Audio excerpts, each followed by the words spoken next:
Hello and welcome to the City of London, a city within a city. People think about London as the great metropolis that we all know, but within it is something called the City of London. It goes back many, many hundreds of years, and it's the epicenter of the global financial system, if the truth be told. It's more than that, however. It is the center of a global web of secret societies that control the planet today. And they come from a series of interbreeding bloodlines which you can trace back to the ancient Middle and Near East thousands and thousands of years ago. And the staggering truth is that these interbreeding bloodlines under different names have increasingly controlled planet Earth from that time to this, never more so than today. In the next few hours on this video, you're going to be introduced, if you've not already read the book, my book, The Biggest Secret, to some staggering, stunning, and I'm the first to say, bizarre information. The basis of the video is an interview with a lady called Arizona Wilder, who was brought up and mind-controlled from almost the time that she was born to eventually, as she did, conduct satanic rituals at the highest level of the satanic ritual network, involving some of the most famous people on the planet. But we'll get into that as we go along. It is bizarre, and that's not even the most bizarre aspect of this story, which I'll come to as we progress. But the bizarre just happens to be true. And this video is designed to be a companion to my book, The Biggest Secret, and you'd get more out of the interview with Arizona if you've read that book. But what I'm going to do to start with is just set up a few basic background details that can allow you, if you've not read the book, to follow the story and the revelations that Arizona is going to unfold for us. As I say, this is not just a City of London financial district. It is the center of a global web. It is the spider in the center of the web, as I expose in great detail in The Biggest Secret and a previous book, And the Truth Shall Set You Free. And what the basis of that shows is that all these apparently different companies, banks, insurance companies, political parties, actually at the top of their pyramids interlock and are controlled by the same few people. About 13 families run the world, and offshoots of these bloodlines under different names. Just give you an example and a little guided tour of where we actually are, because that's a good example of what I'm talking about. Behind me is the Bank of England. This was created in a charter signed by William of Orange, who became William III, the King of England, in 1688, 1689, and he was one of these bloodlines. And from the moment that he took the throne, then the whole thing started to really epicenter in London. This is when the spider at the center of the web really moved in here. So we've got the Bank of England behind me, which was created thanks to William of Orange and the people that controlled him, because these guys are just puppets, of course. Over there we've got the NatWest building. It's one of the big clearing banks in England. If you just come around this statue, which I'll come to in a second, behind me there is the Mansion House. That's the center of government in the City of London, this city within a city. And at the top you'll see the red cross on the white background, the flag. It's the flag of England, and that symbol goes back right into the ancient world. It was the ancient sun symbol of the Phoenicians back in the ancient Middle and Near East, and the Phoenicians had a number of deities. One of them was called Barati, the female. One was called Barat, the male. Barati and Barat became Britannia and Britain because the British culture was brought here by the Phoenicians about 3000 BC and after. And also they had deities, the Phoenicians, called St. George of Cappadocia, who killed the dragon. That became St. George of England, and that's, of course, the flag of St. George, the red cross on the white background today. Also, the Christian deity called St. Michael was an ancient Phoenician deity long before Christianity. So the Mansion House, the center of government, is a very, very powerful place. We go around here, we've got the Royal and Son Alliance Insurance Company. The banks and the insurance companies interlock, and as a result of the fantastic amount of wealth that they can move around the financial markets every day, these interlocking organizations control the world financial system. If a stock market goes down and crashes, it's because it's meant to crash. And not everyone loses, you know, when that happens. If you know it's going to crash, you sell your stock, it crashes, you buy it back at a lower price, you then push it back up again and buy other stock at the same time at a few cents on the dollar or whatever. And that means that a financial crash can actually lead, if you know it's coming because you're creating it, to an amazing expansion of your holdings and your wealth. Over there we've got the Lloyds Bank building. That's another one of the big clearing banks which all interlock and are controlled by the same people. And then there we have the Royal Guardian Exchange building, another major insurance company which, like I say, interlock with all the others. And then we come back to the Bank of England. Now, this financial center, along with places like Wall Street, where the bloodline families interlock again, the same people run America as run Britain, as run Germany, etc. They have funded many, many times both sides in wars. And ironically and sickeningly, behind me, opposite the Bank of England, in the center of this square, is a memorial to those who died in the 2 world wars. Let's just go and have a look at that. What happens in terms of creating wars is a technique, a mind manipulation technique that I've called in my books problem, reaction, solution. And it works like this.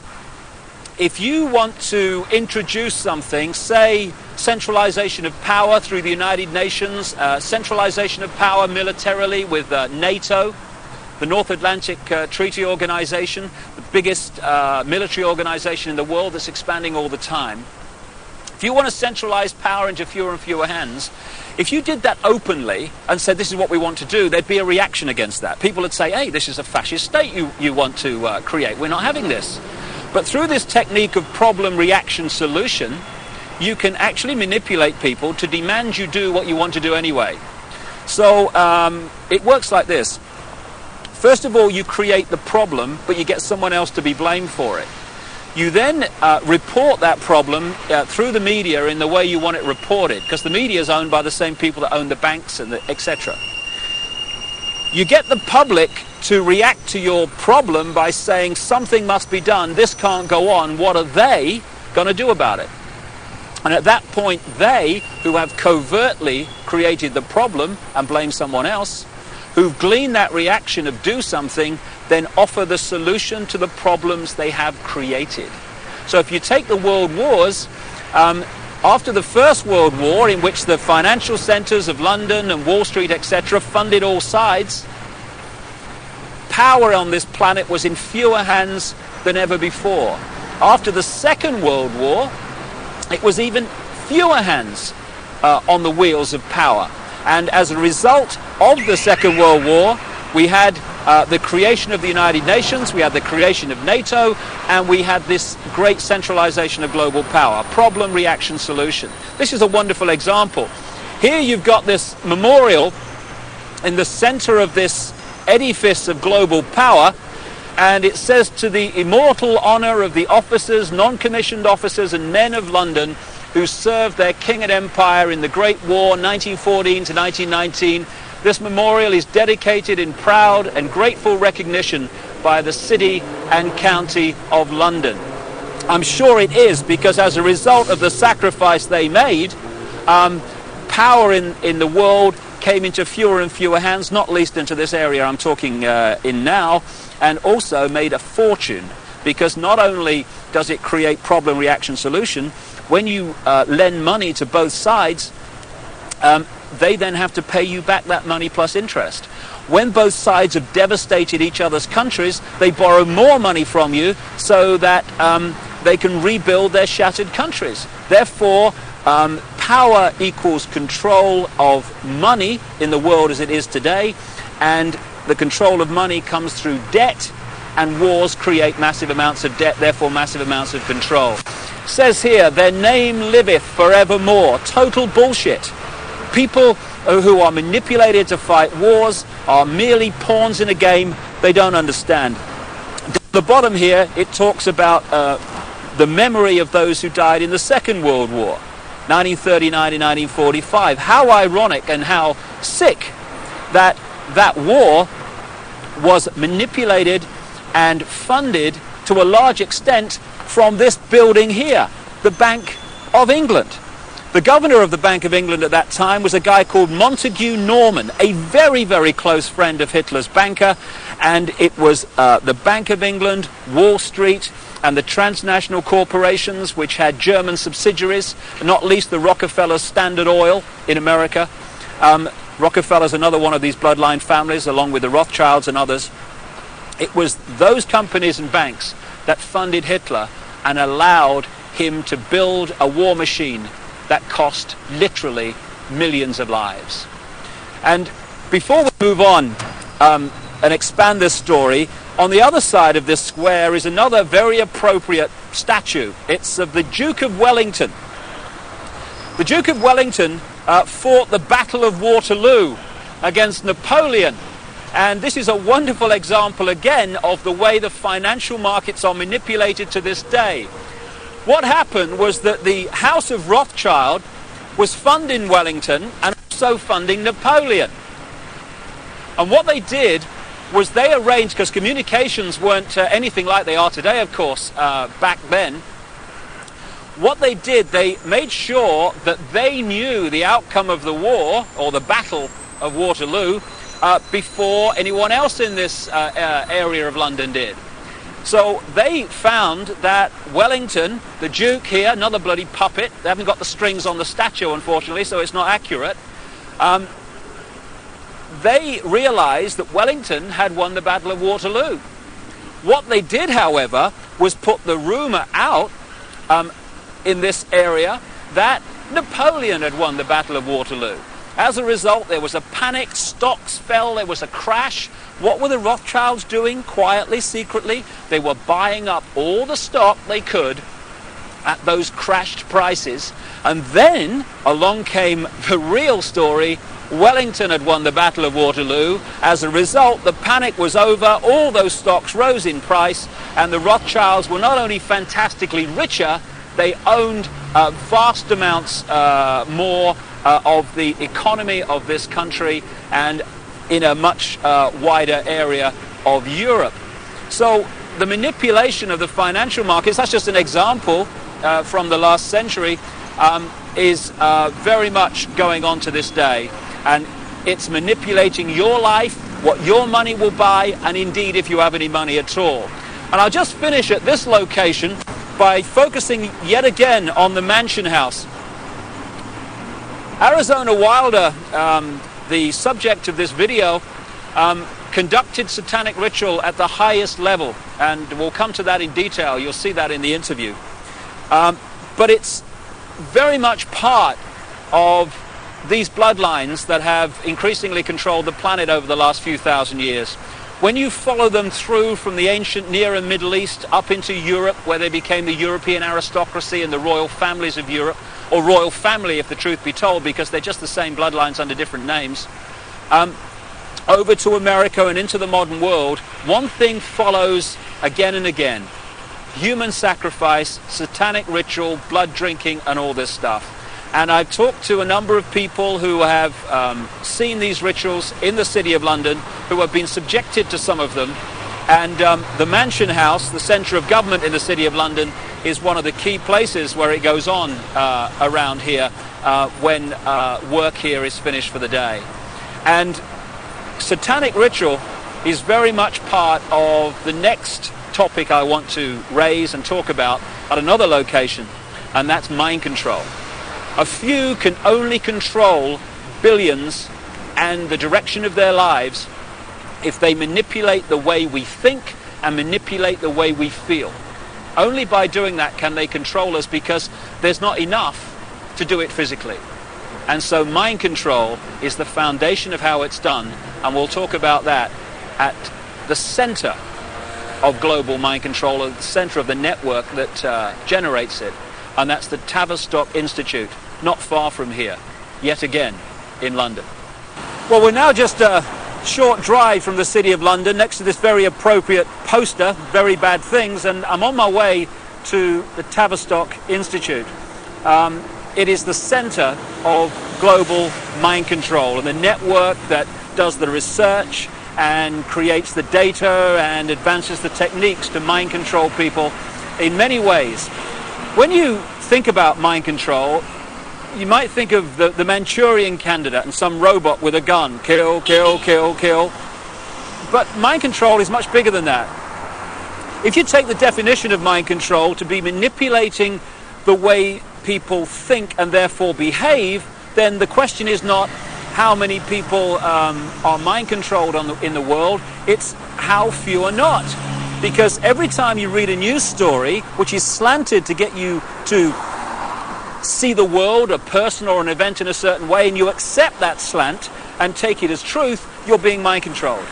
Every time you see an advertisement and it persuades you to buy something you don't really need, you're being mind controlled.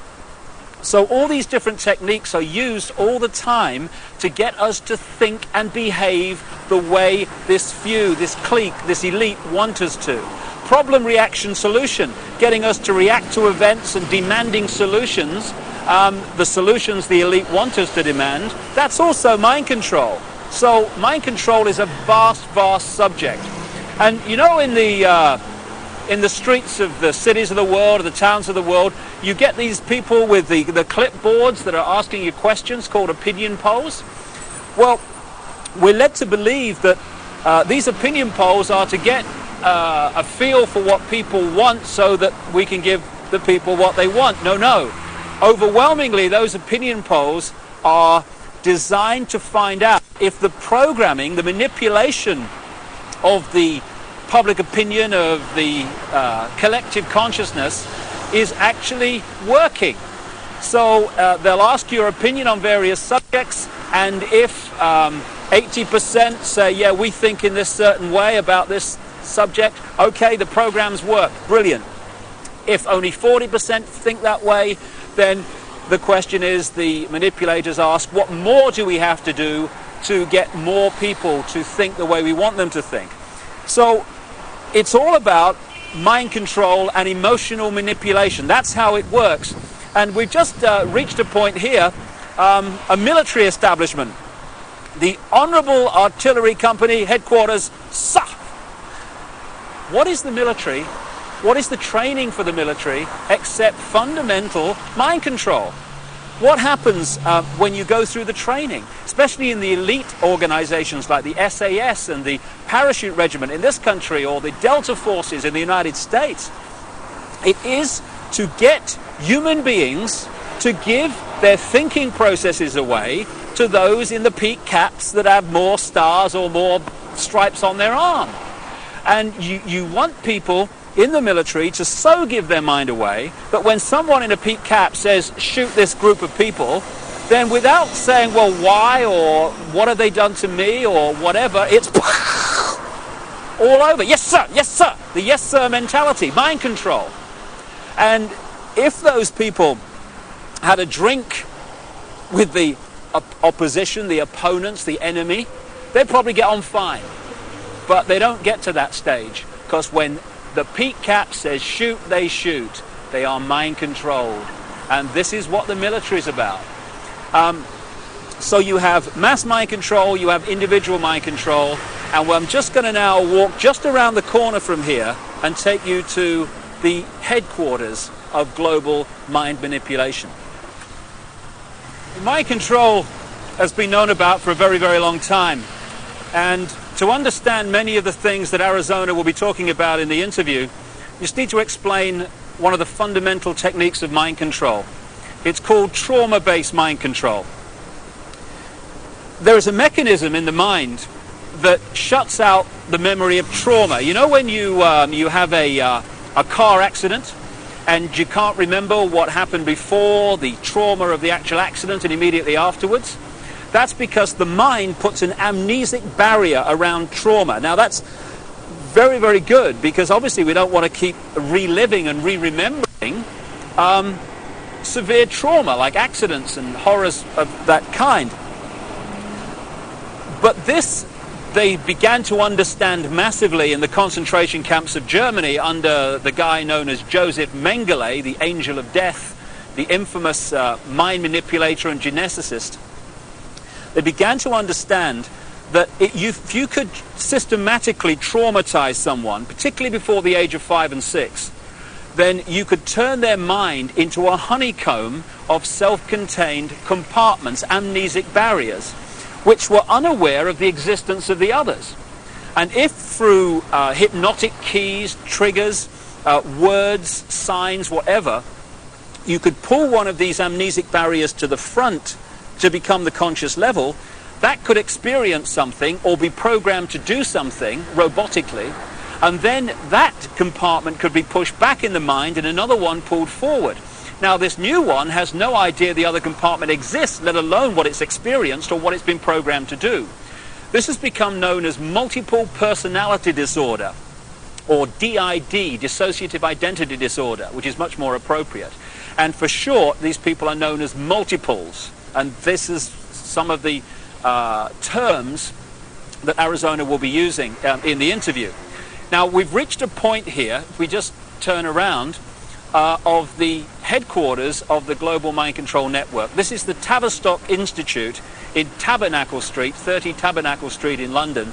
It was this network, and is this network, that coordinates the mind control program around the world, both on a mass and individual level. The background to this organization is this. It used to be part of the British military psychological warfare department, appropriately, and it was developed by a guy called Dr. John Rawlings Rees. And other parts of the network were established around the world. Stanford in America is one of them. And together they coordinate the mass mind manipulation of the human race and mind program people on an individual level. Just to give you an idea, these mind control people are overwhelmingly those that do the assassinations. Why is it always a lone nutter that's responsible for assassination? So people say, oh, he was just a nutter. No conspiracy, no more investigation necessary. Why is it that the same psychological profile keeps turning up all over the world with guns, going crazy with guns in the street, killing people, creating problem, reaction, solution situations in which legislation comes through and is introduced as a result of those horrors? Interestingly, Martin Bryant, the man who went crazy with a gun in Port Arthur, Tasmania, just happened to be treated by a guy called Dr. Eric Cunningham Dax. Now, Cunningham Dax was the Tavistock Institute representative in Australia and a close associate for decades of Dr. John Rawlings Rees that sent the whole thing going. So when someone goes crazy with a gun or these horrific things happen, we need to ask the question, are they doing it from their own mind, or are they programmed to do it because of the effect of what they do? Now, Arizona Wilder was brought up from birth in these mind control programs, and her programmer was Joseph Mengele, the angel of death.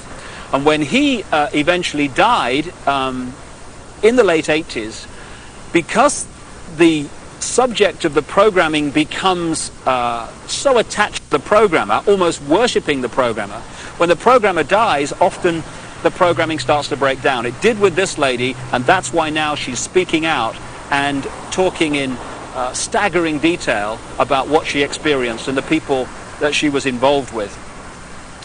People might find it hard to believe that Joseph Mengele was in the United States and South America after the war, but there was a British intelligence, American intelligence operation called Project Paperclip, which got people like Mengele and other leading Nazis out of Germany at the end of the war to continue their mind programming and to continue their genetic research and manipulation in America after the war, in the United Kingdom also. So this is some important background to this Arizona Wilder interview, but it's not even the biggest secret. The biggest secret is even more bizarre than that.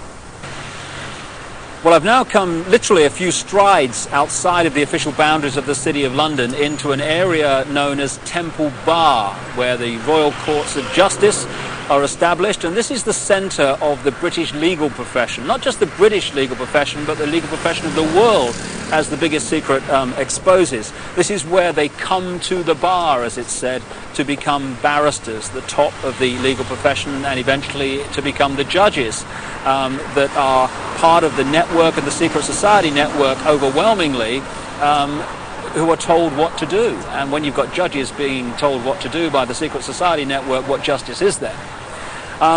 Temple Bar is named after the Knights Templar, one of the secret societies in the ancient world that I talk about in my books, and they were part of this network, and their successors are continuing that manipulation and agenda to this day. Now, I'm standing across the road from the Royal Courts of Justice here, outside something called the Outer Temple. This is one of the major secret societies that manipulate and control the legal profession and the workings of so-called justice in Britain, and indeed, like I say, further afield. But the reason I've come here overwhelmingly is to point out something in the centre of the road here at the boundary between Temple Bar and the City of London. And it's a massive reptile figure, dragon figure, in the centre of the road. Now, we're getting into what the biggest secret is here, because when you go around London, and indeed looking at the coats of arms of the aristocratic families, etc., again and again you keep seeing reptiles, you keep seeing dragons, and you've got the serpent race and the dragon race constantly recurring in the ancient texts describing the gods of the ancient world. And there is a reason for this. There is a reason why dragons appear everywhere, and that is the biggest secret, which Arizona Wilder also has experienced. Right at the start of our little tour of London, in that square outside the Bank of England, it's also possible to see again this same theme that keeps reoccurring of flying dragons, of flying serpents. We've seen one major serpent figure, serpent statue, at one entrance to the City of London near the Law Courts, and here I am now alongside the River Thames at another entrance to the City of London, this epicenter of global control. And what do we have to signpost the fact that you're entering the City of London? Yet another flying dragon, this one holding the shield with the red cross and the white background, this ancient symbol that I talked about, with the flag on top of the Mansion House and the flag of England, the flag of St. George. So what's going on? Why, when you look at the ancient accounts of the ancient gods, do you again and again see this reoccurring theme of the serpent race, the serpent gods, the flying serpents? Why, in my research for the biggest secret, have I come across a stream of people from different walks of life all over the world who have told me the same thing, that they have seen, to their astonishment and amazement, they've seen key people in positions of power just demanifest from being a human physical form and become before their eyes a reptilian figure. When you look at the ancient gods of the Indus Valley, they talk about the Nagas, the gods who, wait for it, had the ability to manifest as human or manifest as reptiles. This is absolutely vital to understanding parts of the Arizona interview, because she has experienced exactly this. And the background to what's happening is quite simple. This three-dimensional world that we appear to live in is only one frequency, one dimension of existence. We have a frequency range which we can perceive. We call them the physical senses. But outside of that range are other frequencies, other dimensions of existence and life that are sharing the same space that we are. In the space that my body is occupying now, for instance, are all the radio and television frequencies broadcasting to London. I can't see them, they can't see each other, they're not aware of each other because they're on different frequencies. Only when the frequencies become very close do we have what we call interference on the television or interference on the radio. And it's the same with creation. We live in conscious terms in this three-dimensional world. So this is our reality, this is what we perceive. But there are other dimensions. And the one closest to this is the fourth dimension. And staggering as it may seem, and you really have to read The Biggest Secret to see the immense supporting evidence for this, a reptilian race from this fourth dimension is the source, or one of the key sources, of the manipulation of this world. Back in the ancient world, again documented endlessly in so many parts of the world, in ancient texts and legends and accounts, are the stories of how this extraterrestrial race interbred with humanity, creating hybrid bloodlines. And when you do the genealogical research, you find that it is these human-reptile hybrid bloodlines that actually have occupied the major positions of power through the history of the last few thousand years, and today are in the key positions of power, running the banking system, the business system, the politics, the military, etc.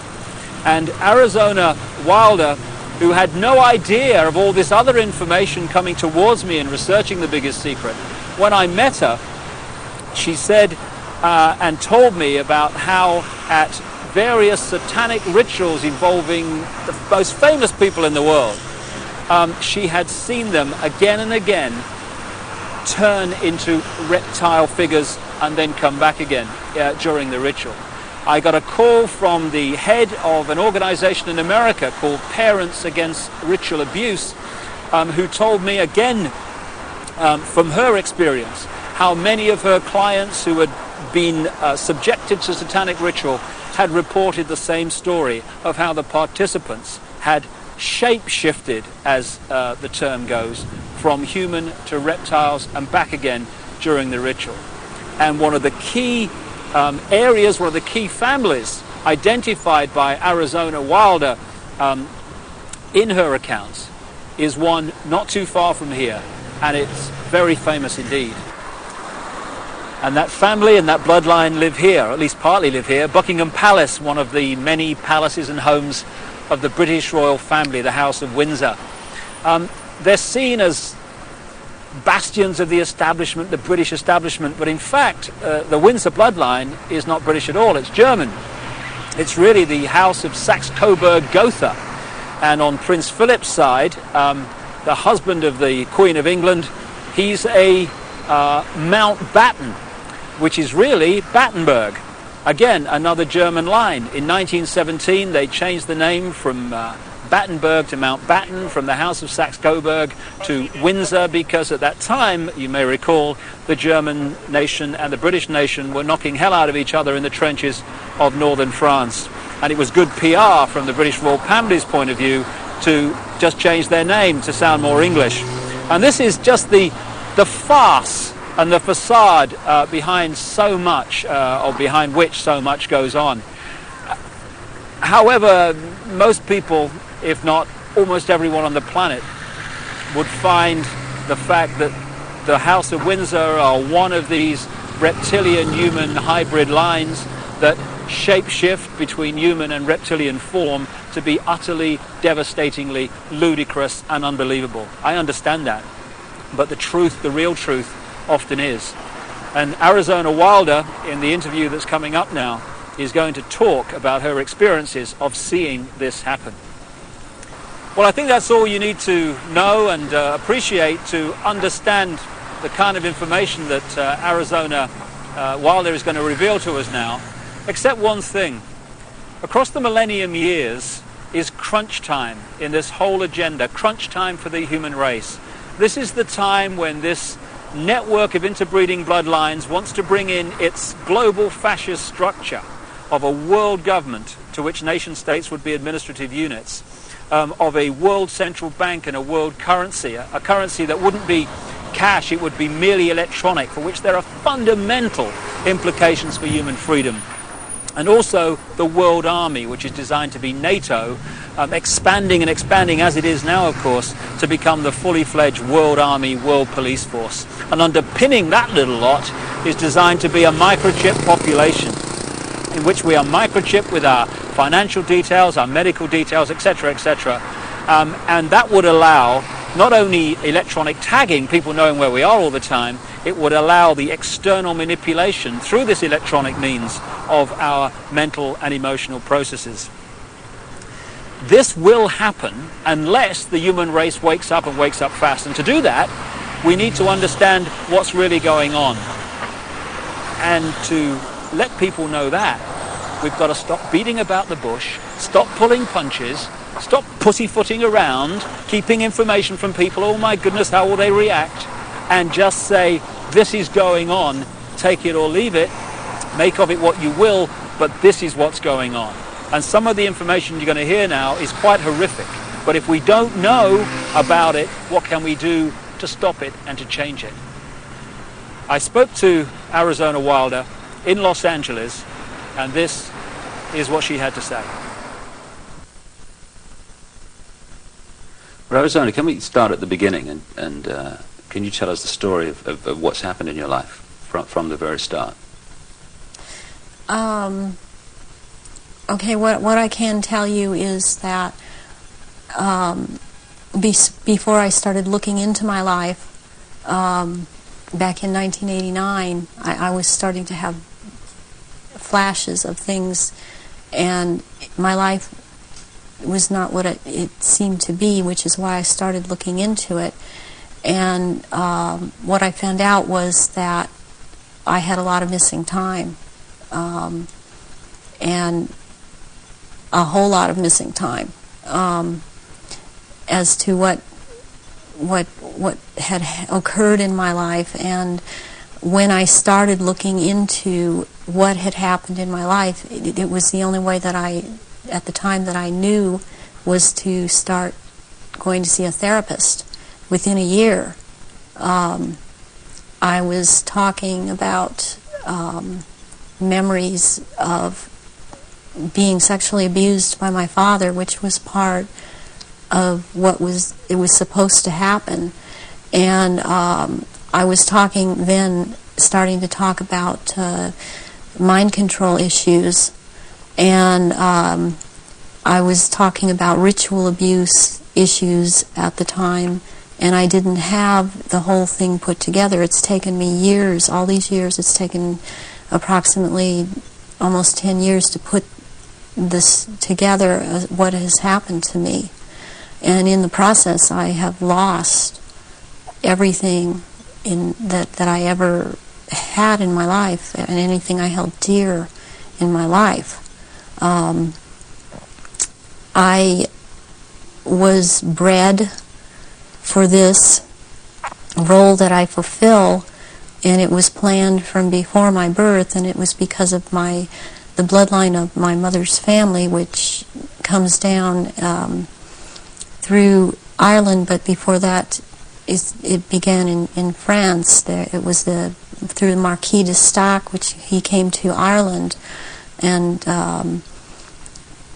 changed the name to Stack, and then I was chosen, and the birth was planned. My parents were forced to move down to this area for the reason that the High Council is down here, which is, there are 6 councils of 13 in this country, and the High Council is down here. We're talking the United States? The United States, yes. And so from the time that I was a baby, I was being abused and traumatized, and on purpose, for the mind control that they need someone to go through to do whatever they say, to be as just a puppet in that they can control every move. And you don't remember, I didn't remember a lot of things, because I have as a result of all of this mind control, split off many parts that all hold memories, hold feelings, hold programs, hold information, and I've been working very hard to pull all of that up. And it's been a long, slow process for me, because there don't seem to be a lot of people in the field that I only felt was the only way I could go was psychiatric and psychological. They don't seem to know what is really going on, and I believe that a lot of them are afraid of being sued should they suggest something, and so they cannot lead or suggest. And it's been a process of me having to trigger myself to remember, and be around people that can help me with that can't really be touched by the False Memory Syndrome Foundation. So what happened? You say you were abused as a child as part of this compartmentalizing of your mind. What went on after that, as you got older? Well, they start with wanting to make you an obedient slave at first, and so they do a lot of sensory deprivation, they do a lot of sensory overload, and they switch between the two, and they do out-and-out torture. They take a small child and they electroshock. In my case, it was electroshock to the brain, and they would take away my chance to sleep. They kept me awake for many hours at night, would not let me sleep. And I was also told things, as this was before the age of 5, I was told things such as, they would make me drink water, and they would say, if you pass urine, you're going to have to drink it. And they would make me drink it. And if you have a bowel movement, you're going to have to eat the feces, which is also what happened to me. And then they would play, there was a programmer that was programming me, a very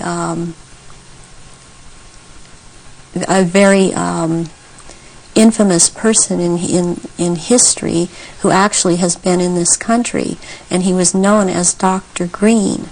Who he actually was Dr. Mengele, from Joseph Mengele, from the concentration camps in Germany, and he stayed a lot at China Lake Naval Weapons Station out here in Southern California, in the desert area.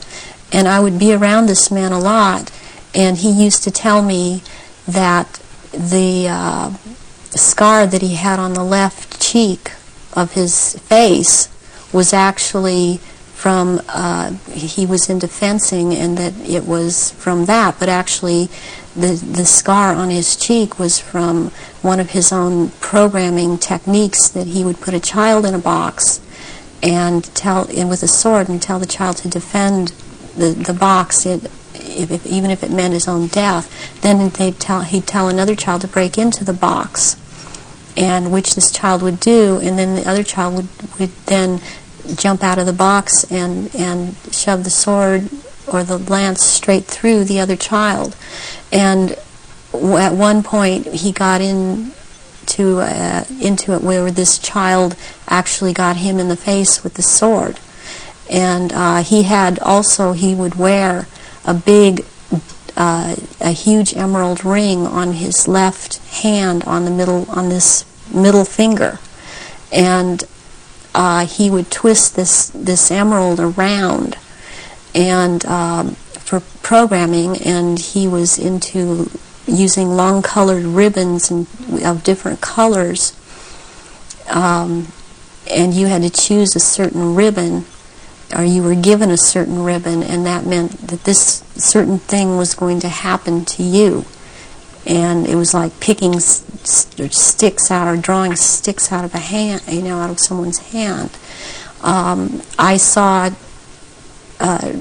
games of Russian roulette played where it was chosen beforehand that a child would die, and the child would put the gun up to his head and pull the trigger, and this child would end up dying. But it was meant to scare all of us, keep us in terror, as there were many other children that were around me that went through the same thing. I have run into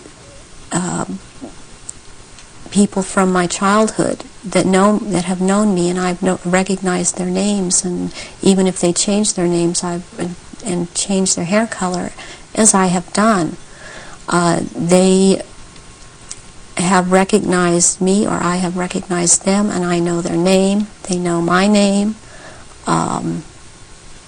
There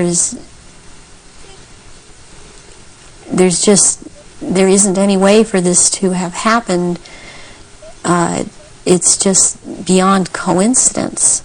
And when you get older, I mean, they start taking, this programmer in particular, Mengele, would take me to rituals. I went to rituals with him all over this country, and in Britain and in France, and it was known by intelligence agencies in this country that this man was here. They brought him here. Is that Project Paperclip you're talking about? Yeah. Through the OSS. And my family, or my so-called family, are all DID. They have not.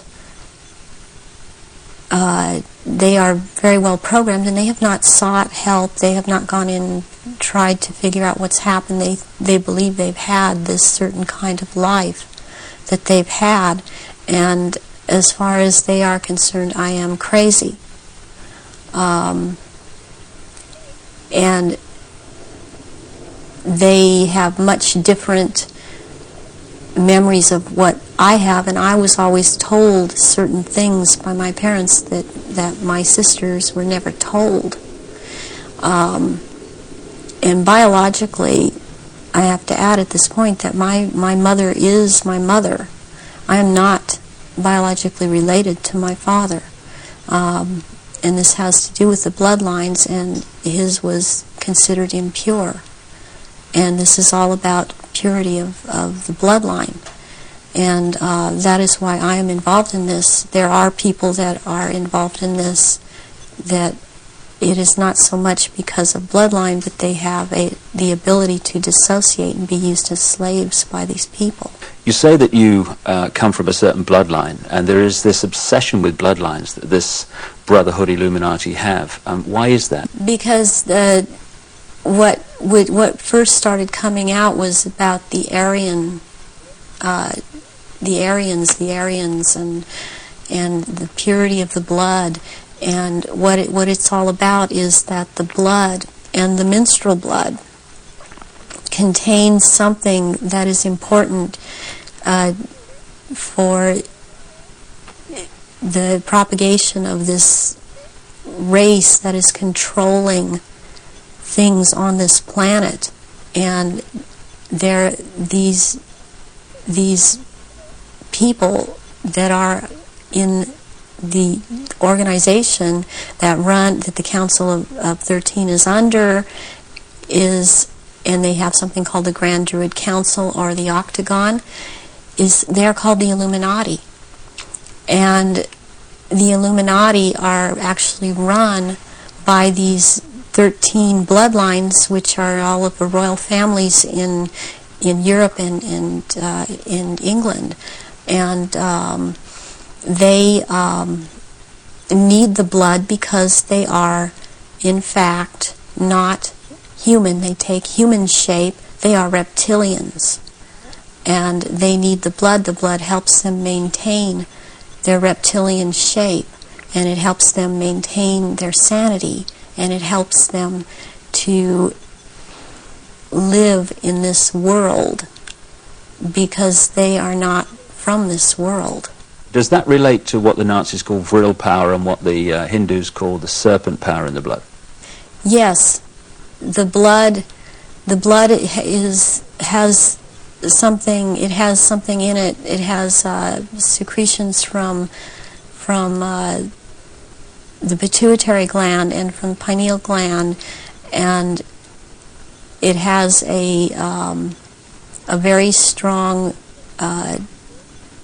drug in it that they also, I mean, this is the one that keeps them from going crazy, and it's like heroin or like endorphins, and it's much stronger. But what they need is, for it to be secreted in the blood, is they need terrorization of their victims before they are killed for their blood, or if a young woman is beginning to menstruate, they need the menstrual blood, and they have to terrorize them to get this to come out in the blood and be secreted in the blood. Is this the what other people have told me about, that at the point of great terror, like the point of sacrifice, there's an adrenaline that enters the bloodstream? Is this what they're looking for? Yes, that and this other element comes and secretes out through the blood. This all comes out through the blood at that time, and it's at that point they are actually staring into the eyes of the head of at some of these rituals, or at a reptilian. They are staring into the eyes of this person, and they're held. It's a hypnotic gaze these reptilians have, and it holds the victim in an absolute trance, in a trance of terror, and then they are killed at that moment as they are staring into their eyes. And not only do they can't hold their shape when this happens. The human shape they cannot hold. They go back into reptilian shape as this is happening, because it's like an animalistic type of excitement of the kill. And they oftentimes they will just rip into the victim and eviscerate them and start eating the flesh of this person too. And the fat from the intestinal area is highly valued, as they use it on their skin. And they drink the blood, and the blood is highly sought after, and it goes according also to rank within these creatures, as to who gets what when. And their sacrifices have increased in the last, it started increasing in the early 80s. The amount that they were doing is increased. And they use a lot of druidic holidays to do this, but they have other days too. They've mixed all of these satanic and what are called satanic holidays and druidic holidays, and in order to have these rituals, which ritual seems to be important to them, but they also use it in order to drink this blood. They seem to need more. Have you any idea why it's increased since the 80s? So there are changes going on in the earth. It seems they're not able to hold their shape like they once were able to, and people see them shapeshift more and more, and they need the blood to try and maintain it, to try and maintain their human form. I believe there's a time coming that because of what I've been told, when they are not going to bother having to hold that human shape as they had to before, And they want that time to come. It's almost upon us. So when you're talking about the fact that the veil is lifting on these reptilians so that people can see them far more easily and far more often, does this relate in any way to the fact that there is this desire to bring in this rigid structure, including microchipping and many other things, across the year 2000, which has become known as the New World Order? Is that coming in because it is known that the people are going to see what the game is and there has to be control of the people at that time? Yes, it's very connected. I started talking about the New World Order back in 1990, and I was very psychologically and physically affected so much by what was coming out. I wasn't watching television. I was not aware that certain individuals in this country, George Bush, were talking about the New World Order. I was talking about it because that is what was coming out, and knowing that the first time that inside of myself that I'd heard it was in conjunction with the Nazis, and that came from Mengele. And I started realizing that there was something going on, and then it scared me, and I didn't really look into it for years, but I was being harassed constantly. I was being told. At one point, I had someone telling me that I was being, and who was ex-Army intelligence, ex-CIA, telling me that I was being monitored by the National Security Agency, and I didn't have the whole story then, so I did not totally understand why this was happening. But yet I was being followed by cars or vans that said G12, G14, and in this last year, which has really been very hard, I've been followed by G41 vans, and I had to find out what those were, and that is naval intelligence.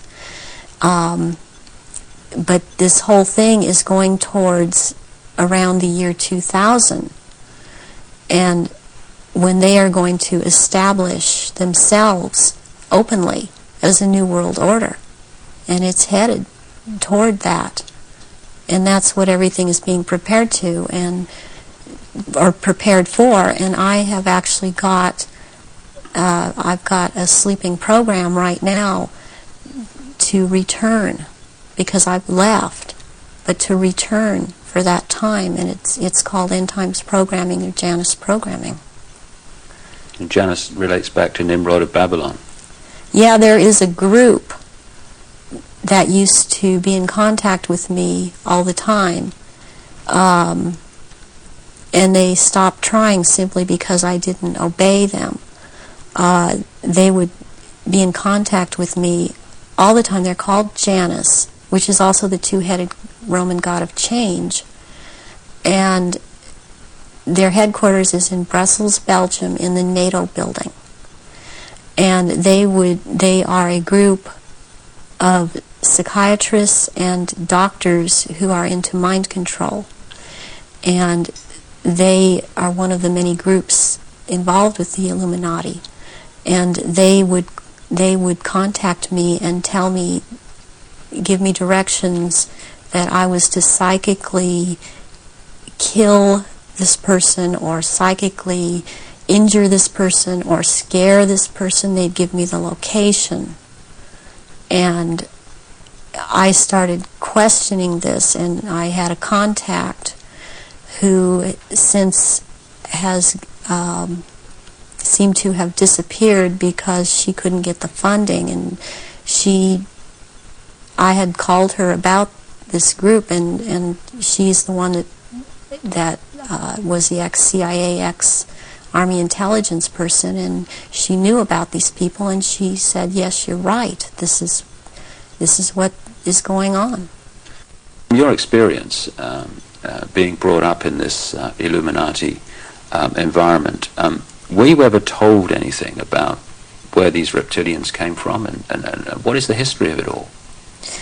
I was made to learn through Mothers of Darkness, which is a certain aspect of the organization, because that was an early part of my training, the history of what was the Illuminati on this planet. And what I learned was that the Aryans originally were from Mars, and the reptilians came to that planet they came from another place. They came to that planet. They came to rule because they wanted to mix, so they said, with that race, and but they became the overlords, and the Martians or Aryans were seeking to escape from it. They went to the moon and then were there attacked, and they then went to Earth and established culture here on Earth approximately 6,000 years ago. And at that point in time, they were doing well, and they were mixing with the indigenous population of this earth. They were getting along with. And then about 4,000 years ago, the reptilians arrived here and again began to take over. And they instilled themselves in different places underground in the earth, and also this one part of them, the ruling part, took over and became involved in the politics and in the religion, and started controlling through these means at that point in time, and using the gods and deities that were believed in on this planet, started infiltrating into that and becoming that, and things started, blood rituals started happening, and since that time, that is the way that it has been. And presently, they claim to come from a Merovingian bloodline. They are all of there are 13 bloodlines in Europe that all of what are called royalty are developed from or come from, and they include the Aryans in this. And there's been a big push in this century. For example, when Nazis came into power, the fascists, talking about the purity of being pure and staying, the Aryan bloodline staying pure, and what it actually is all about is keeping the blue-eyed, blonde or light red-haired people, the bloodlines pure, because it is more powerful. And what is in that blood for these reptilians is more powerful, and they need that. And when you start mixing it with people that were indigenous to this earth, then it is not as powerful. It has nothing to do with someone, skin color or nationality. It has to do with keeping the bloodline pure for their use. So blonde-haired, blue-eyed people are the purest from the reptilians' point of view, and that they want to keep that bloodline pure because of how they need to use it. Yes. When I realized that it had to do with blonde hair and blue eyes, I could not do anything about my eyes, and I am not able to wear contacts or I would have brown eyes. But one thing I did do was cut my hair off, because that was part of the rank I was. My hair was down to my knees, and I colored my hair darker. And there were times when after I did cut it off, they had gotten to me, and so the hair would be light red. But that is being in compliance with them. And I did not want to be in compliance to them. I want to expose them, and this is part of it. And I won't be what they want me to be. When you look at some of the ancient accounts, like the Sumerian texts and many other accounts, they talk about the gods interbreeding with humanity. Is this relevant to the reptilian way of infiltrating the human race? Yes, it is, because human beings all through the ages have accepted gods interbreeding or being accepted as humans, and that shows in Christianity, it shows in Judaism. It also, they have used Egyptology, or the Egyptian religions, a lot, and the present head of the Illuminati compares himself a lot with the Egyptian god Osiris and Horus, which is Osiris reborn, and also with the Arthurian legends of the Round Table, and he has a name. The name that he carries from that is Pindar, which actually means phallus of the dragon. And the other name, Osiris, he has carried because he takes the name at this time, the Marquis de Libero, which means the liberator of or from the waters. And the story of Osiris is that he was cut into 14 pieces and thrown into the River Nile, and the one piece, Isis found the pieces and put them back together again, and she could not find the 15th piece, which happened to be the phallus, so a gold phallus was made. And this is very important in this group in the Illuminati. This is important, and it's important to think that about the head of the Illuminati, because what comes from a golden phallus would be a superior seed for a race, and this is how this is what they are doing with all of these bloodlines to keep the bloodlines going, are impregnating Aryan people of Aryan blood that hold high stations with them, impregnating them with this seed of Pindar. And therefore it's important to keep this history in mind and the names in mind that he is going by at this time. So would it be correct to say that the reptilians came to this planet because the Aryan Martians came to this planet, and that the Aryan Martians gone somewhere else that have followed them there? They would have pursued them all over the universe, yes. Can we now go into some specifics about your own experiences? What were you brought up to do? You say that you were identified as a bloodline before you were born. What was the role that you were brought through to play? The role that I was brought through to play was, as in the Illuminati, was as a goddess. Specifically, the address is Mother Goddess, Starfire. And the Starfire goes back to the blood in the menstrual blood, what is contained in that. And the address, the way that I was addressed, was Mother Goddess. There are only 3 Mother Goddesses. There can only be 3 at a time on this planet, and there is a male equivalent of which there can be only 3 of them.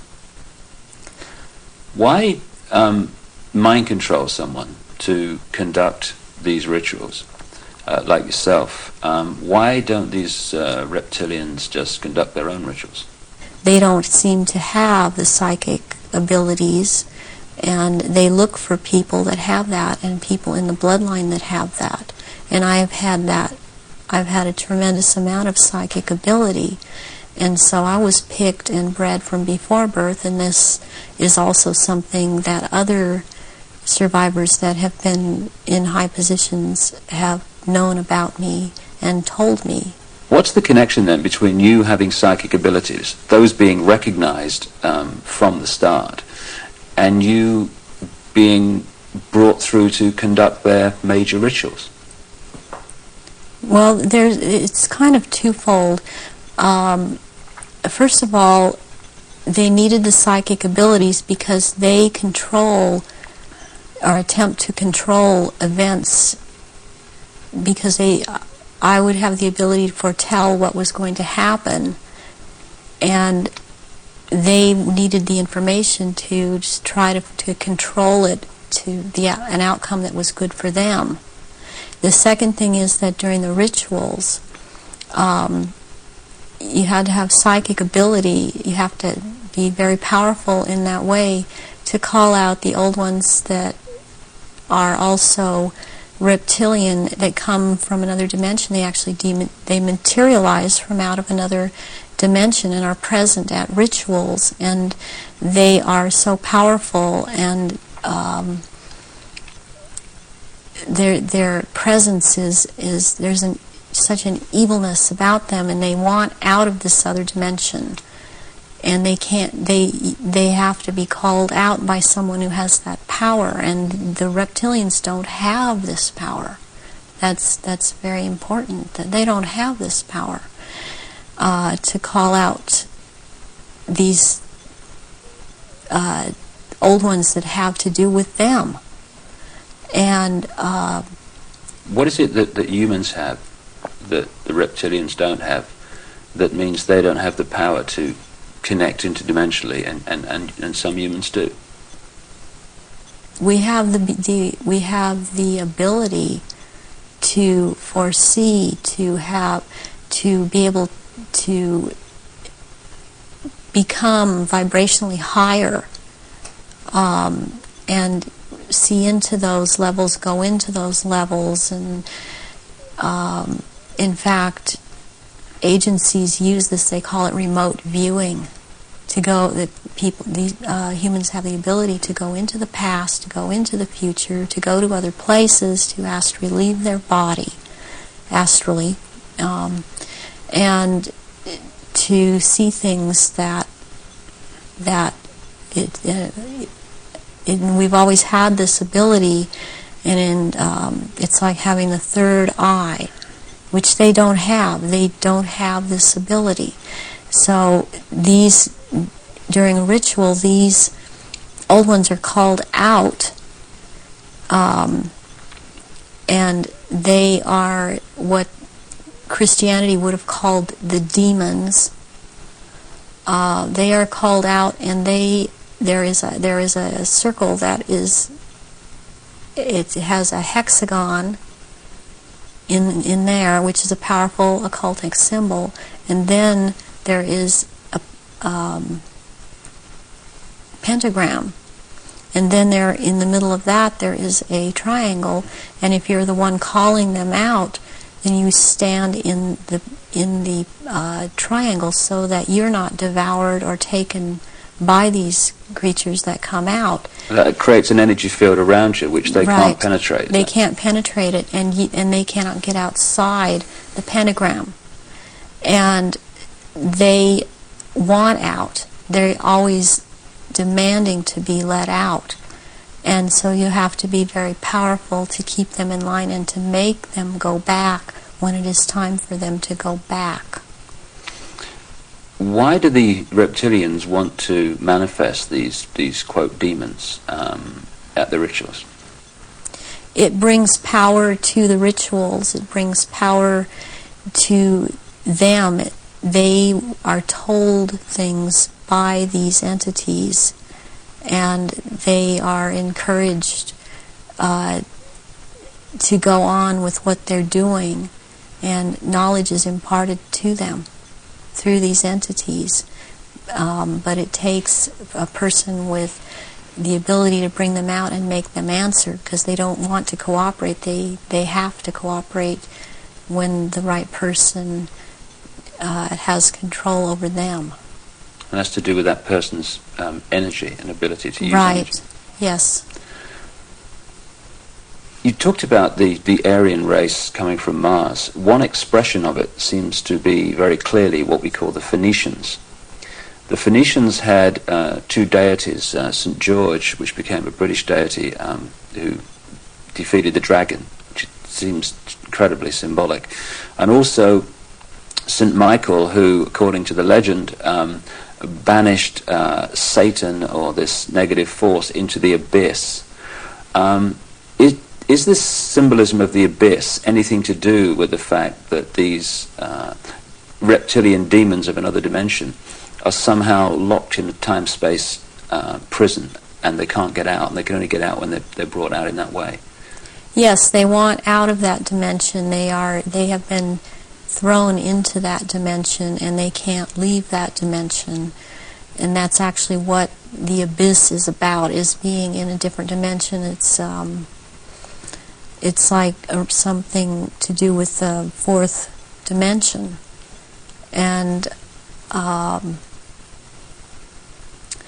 before I even knew, for example, what I was saying, or I realized what I was saying, I would be saying things to my therapist and other survivors that the fourth dimension was a dimension to stay away from.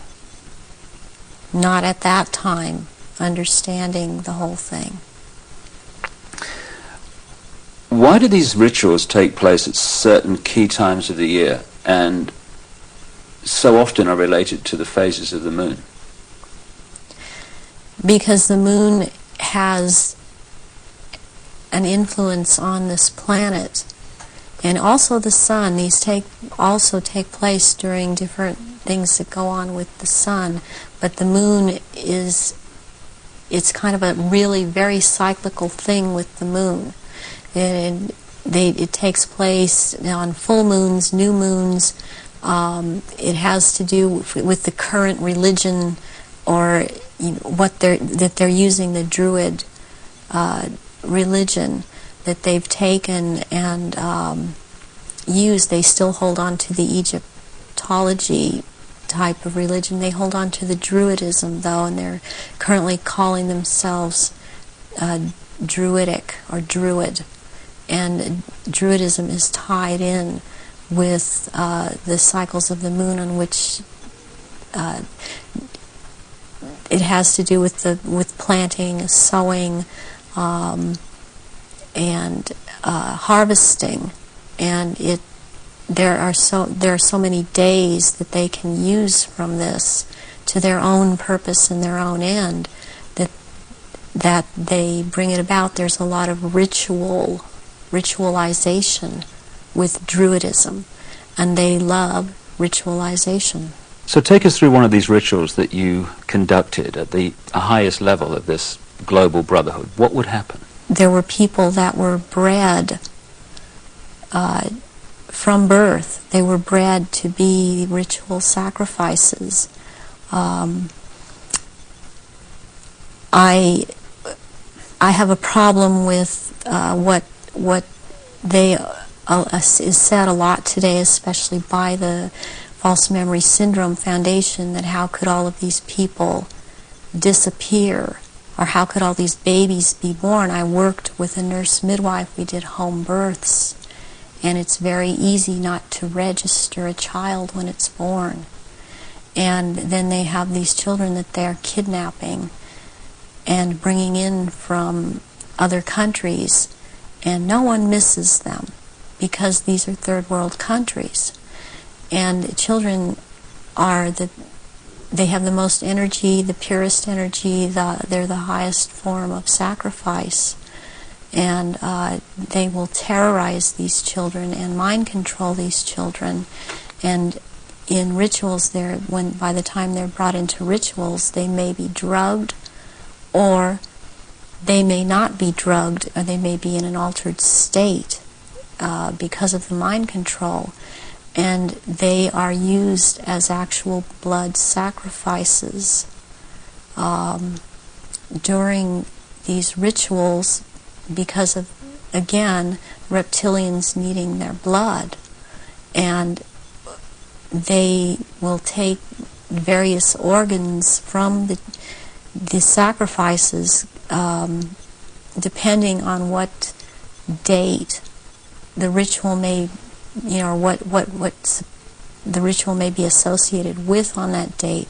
But they will also slit the throat from the left ear to the right ear, and the blood will be gathered in a goblet, and it will be dispersed among the reptilians, and dispersed among, also after that, among people that have been participating in these rituals and seem to have it, even though they seem to be dissociated. Mostly these people seem to be cognizant of what they are doing. Are these rituals rare? I mean, how many are there that, say, go on a year? I mean, are we talking hundreds or thousands? There are things happening every month of the year. There is not a month in this 12-month system that something is not happening. And it's more than one. I mean, it's every full moon.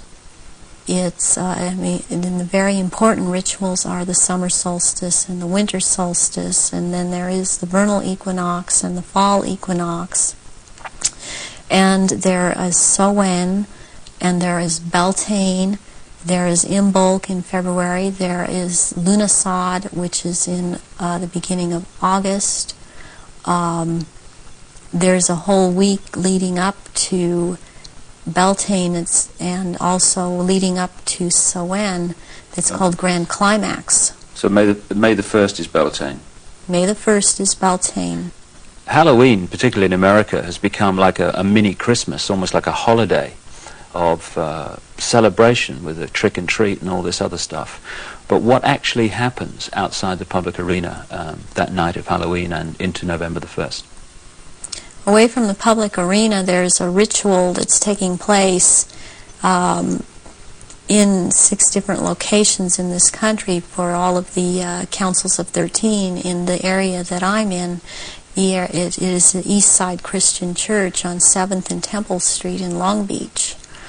And it is for the High Council of 13. And in this country on that night, it is a satanic ritual. It's actually, there are 3 nights in a row at that church. The first night is Halloween. What happens on the night of Halloween? That night is about the worship and homage to Satan. And that is what a lot of people in this country know the devil to be. This is about the devil, Satan. And Christianity talks constantly. I believe they created Christianity to be what it is. And so they also have created this Satan.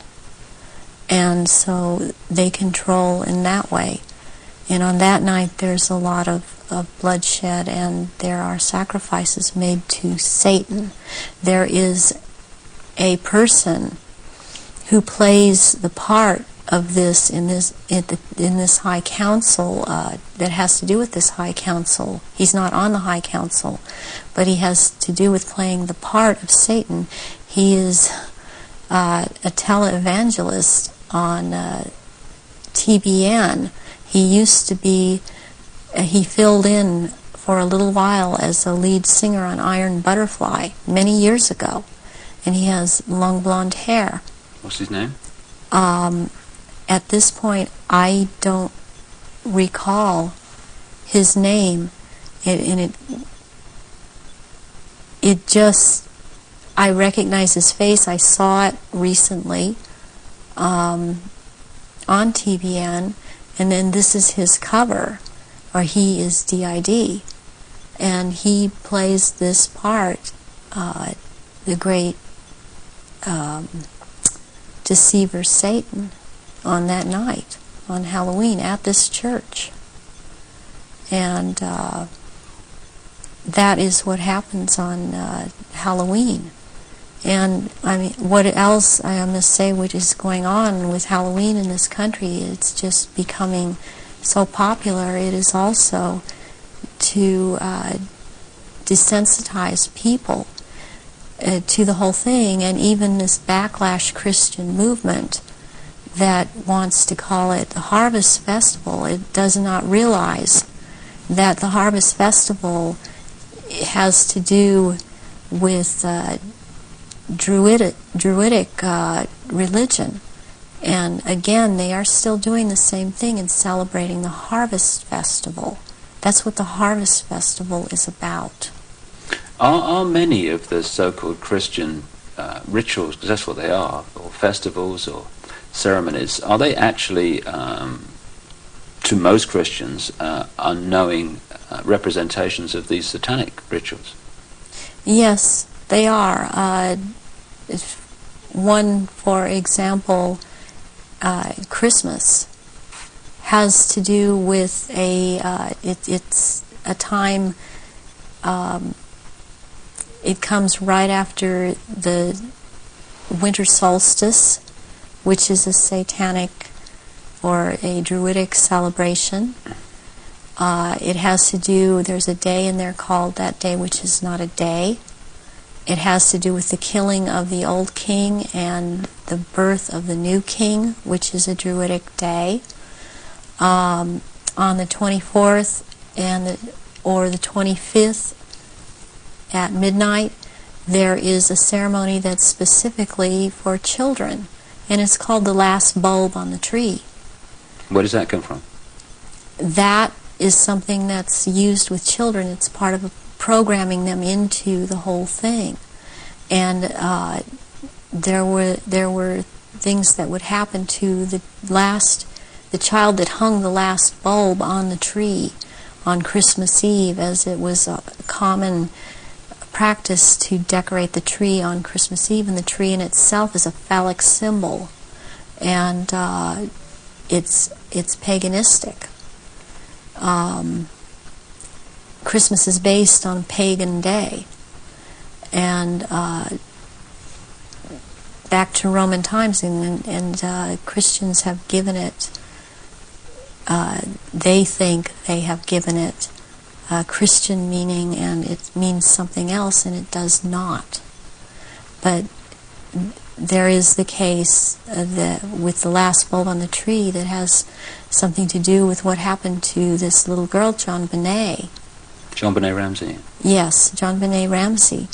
And this occurred on this night because of the day it has to do with. It comes right after the winter solstice, which is a satanic or a Druidic celebration. It has to do, there's a day in there called that day which is not a day. It has to do with the killing of the old king and the birth of the new king, which is a Druidic day. On the 24th or the 25th at midnight, there is a ceremony that's specifically for children, and it's called the last bulb on the tree. Where does that come from? That is something that's used with children. It's part of programming them into the whole thing. And there were things that would happen to the child that hung the last bulb on the tree on Christmas Eve, as it was a common practice to decorate the tree on Christmas Eve, and the tree in itself is a phallic symbol, and it's paganistic. Christmas is based on a pagan day, and back to Roman times, and Christians have given it, they think they have given it Christian meaning and it means something else, and it does not. But there is the case with the last bulb on the tree that has something to do with what happened to this little girl, John Benet. John Benet Ramsey. Yes, John Benet Ramsey. And this occurred on this night because of the day it has to do with, and the ceremony that it has to do with. And there were rituals done on that night to these little children. So that is totally tied into it. I have heard that Jean Benet's name is relevant to the rituals. Do you know anything about that? John Bay. John Bay is a satanic deity or Satan. John Bay is a name for Satan. And that name is just closely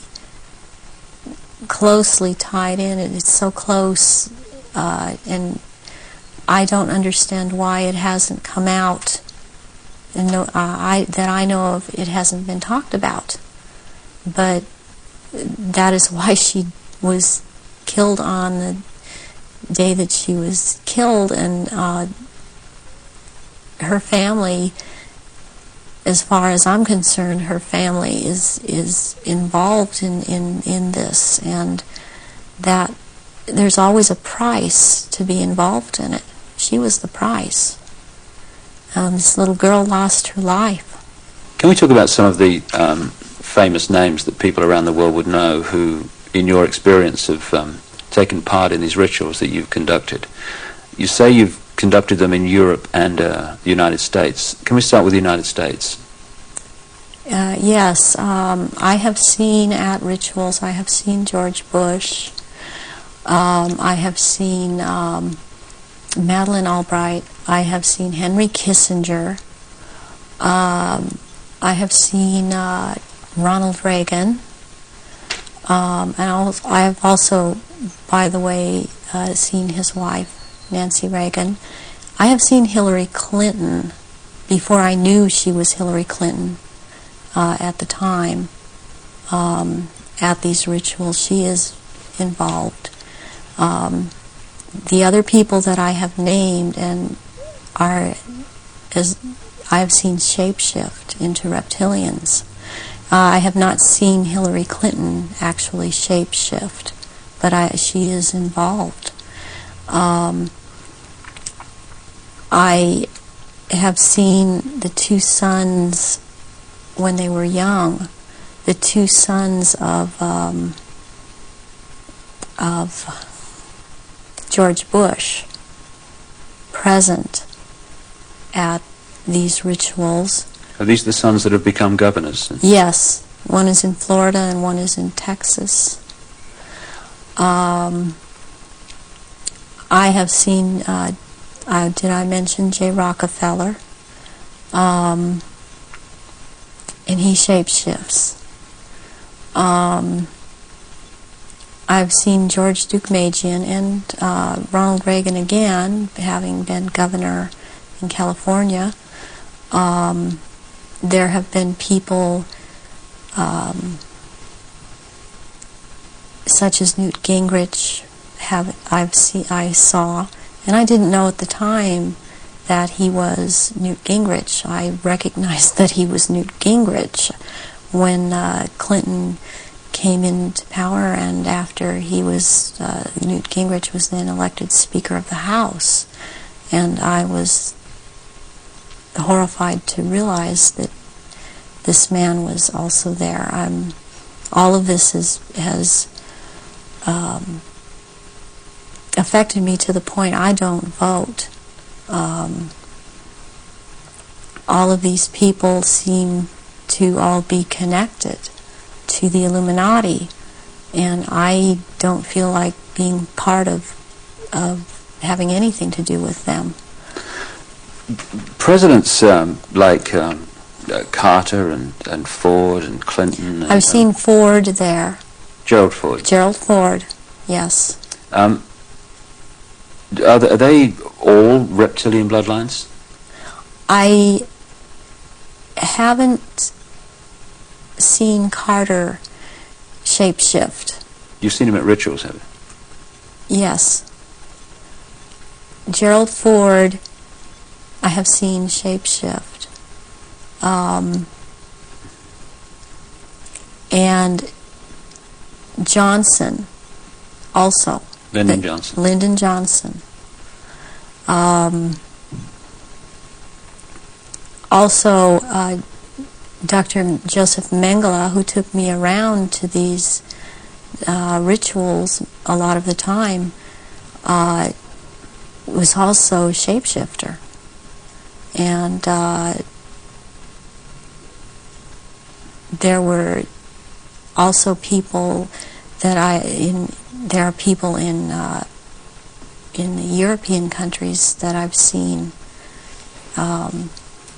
shapeshift and be involved. And this it doesn't surprise me any more than it does the people in this country doing it. Is just for some reason more shocking, and it cuts even deeper, because I've seen the Queen Mother there, and I have seen the Queen there. I've seen Princess Margaret there. I've seen Charles there, and they shapeshift. And I have seen this. I'm not coming up with his name right now, but he was president in France after de Gaulle. He was there. I've seen him there. I've seen the Rothschilds there. I used to see the Rothschild that lived in England there, but the one that still goes there and is a shapeshifter, Guy de Rothschild, Baron Guy de Rothschild, has been to all of these rituals and has been over in this country under the name of Dr. Barrington and tried to program me, and has impregnated me several times with eggs that were taken from me years ago and were impregnated with semen from Pindar and then placed back into my uterus. This has happened to me twice, once at age 39 and this year right before I turned 43. And I had told my therapist ahead of time, before I ever could have known that this had been done to me. And it's happened at a certain place in where I have been living in the San Fernando Valley. It's happened at a house on Tyrone Street in Sherman Oaks. And my understanding is that there have been other survivors that have talked about this location as having been involved with programming and so on. And Baron Guy de Rothschild has tried to program me. All these years he has been trying to control me, get me back under control. And the Marquis de Libero is someone else that attends all of these functions and since he is the one in power, he attends all these functions. I have seen Tony Blair there, and he shapeshifts. I have seen Prince Philip there. They all have their quirks as to how they act, even in their reptilian form. And they all, they act. They don't act all like robots, but they have their quirks. They have their so-called personalities, but they are all cold-blooded. They would kill at the drop of a hat. I have even, since I've seen a picture of some people on that are talking about this subject, I've seen them. When I've seen their pictures, I've recognized them. I did a double take a few weeks ago when I saw again someone who's been talking about around this subject, and it seems to be popular right now. Who's that? This man by the last name of Sitchin. I've seen at rituals, and he is a shapeshifter. And I did a double take when I saw the picture of him, because I recognize him. And there's another person that I've seen, this Gardner, Sir Gardner. That Lawrence Gardner? Sir Lawrence Gardner. And he had recently written an article that was out in Nexus magazine. Part of it was about the minstrel blood, and what really triggered me was when he called it Starfire, because that is the name of one of the aspects of the three women who are the dressed mother goddess. That is my name in all of this. So this man I have seen, he has lots of power within this sect of reptilians, and he's someone that you would want to watch out for outside of this too, as is this Sitchin person. What do you remember about Zachariah Sitchin? Zachariah Sitchin was someone in the rituals attending the rituals who was not a major player in as far as the rituals went, but was someone that others present did not make remarks at, or were very careful as to what they said around him. And he was talking about, he would be talking about doing away with people, persons that were in his way, or were putting out information that he didn't feel that he wanted put out. He is very much a disinformer, and that is his job, to disinform about what is going on with the Illuminati and with the reptilians. He actually warned me off from investigating the reptilians, interestingly. Where do the rituals take place that you've been involved in, involving the British royal family? Glamis Castle, Stonehenge, Balmoral Castle. I have reason to believe there's a church, and I think it may be Westminster Abbey, and there is a Mothers of Darkness castle or chateau in Brussels, Belgium. They've been there too. And also in France, the Marquis de Libero Pindar has a castle in the Alsace-Lorraine region of France, and I believe it's in the Alsace region that he uses, and there are certain rituals done at that castle down in the dungeon part of that castle, and there's an entrance down there to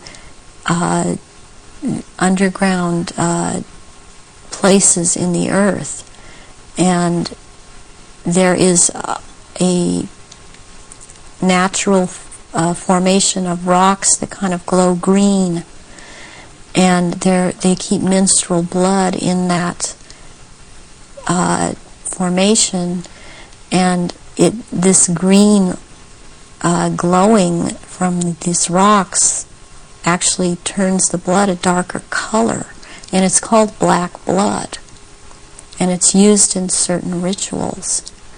But there are also, they keep small, there are smaller, less developed little reptilians that are kept down there. They're kind of pets. But one other thing that's also down there, there are eggs.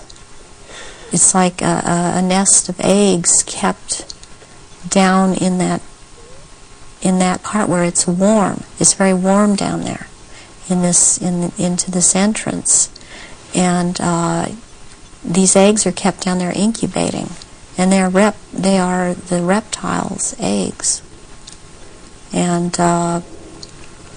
that's where they keep them. What are your memories of conducting the rituals for the royal family? What happened? What were they doing? One thing that sticks out in my mind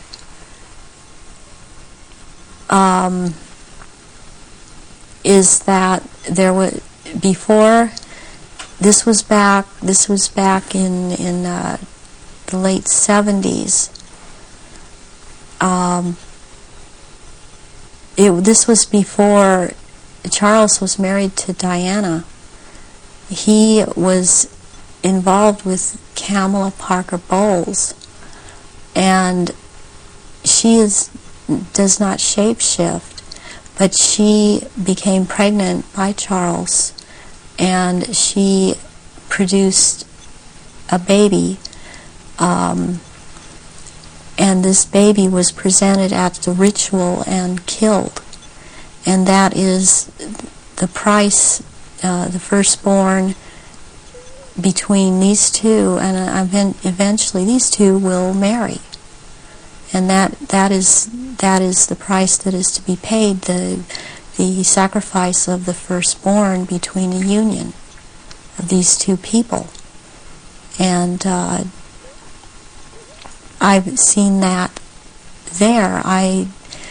Something else that sticks out in my mind is that it was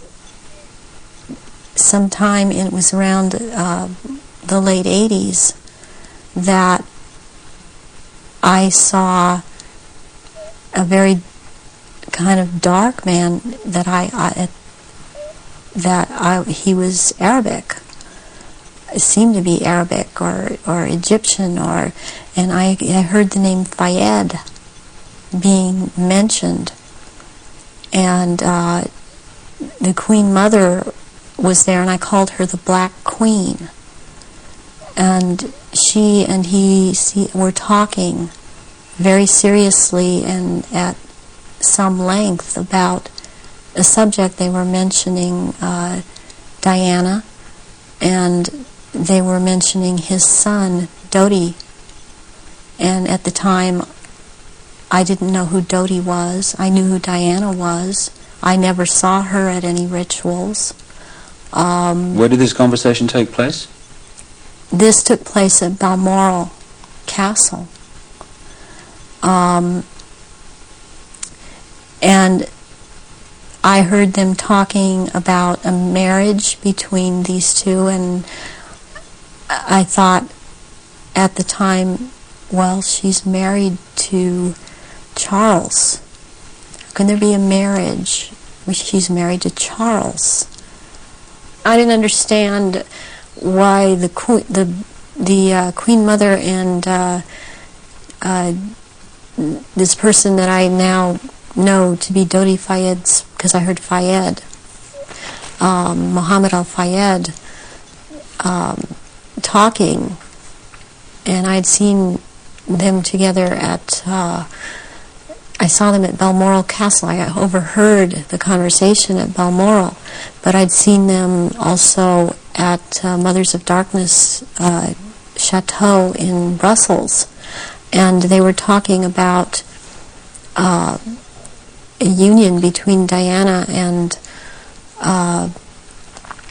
his son Dodi back in the late 80s, and I did not understand at that time, because I understood Diana to be married to Charles. I knew that she was married to Charles, and they had 2 children, and they were about to have another.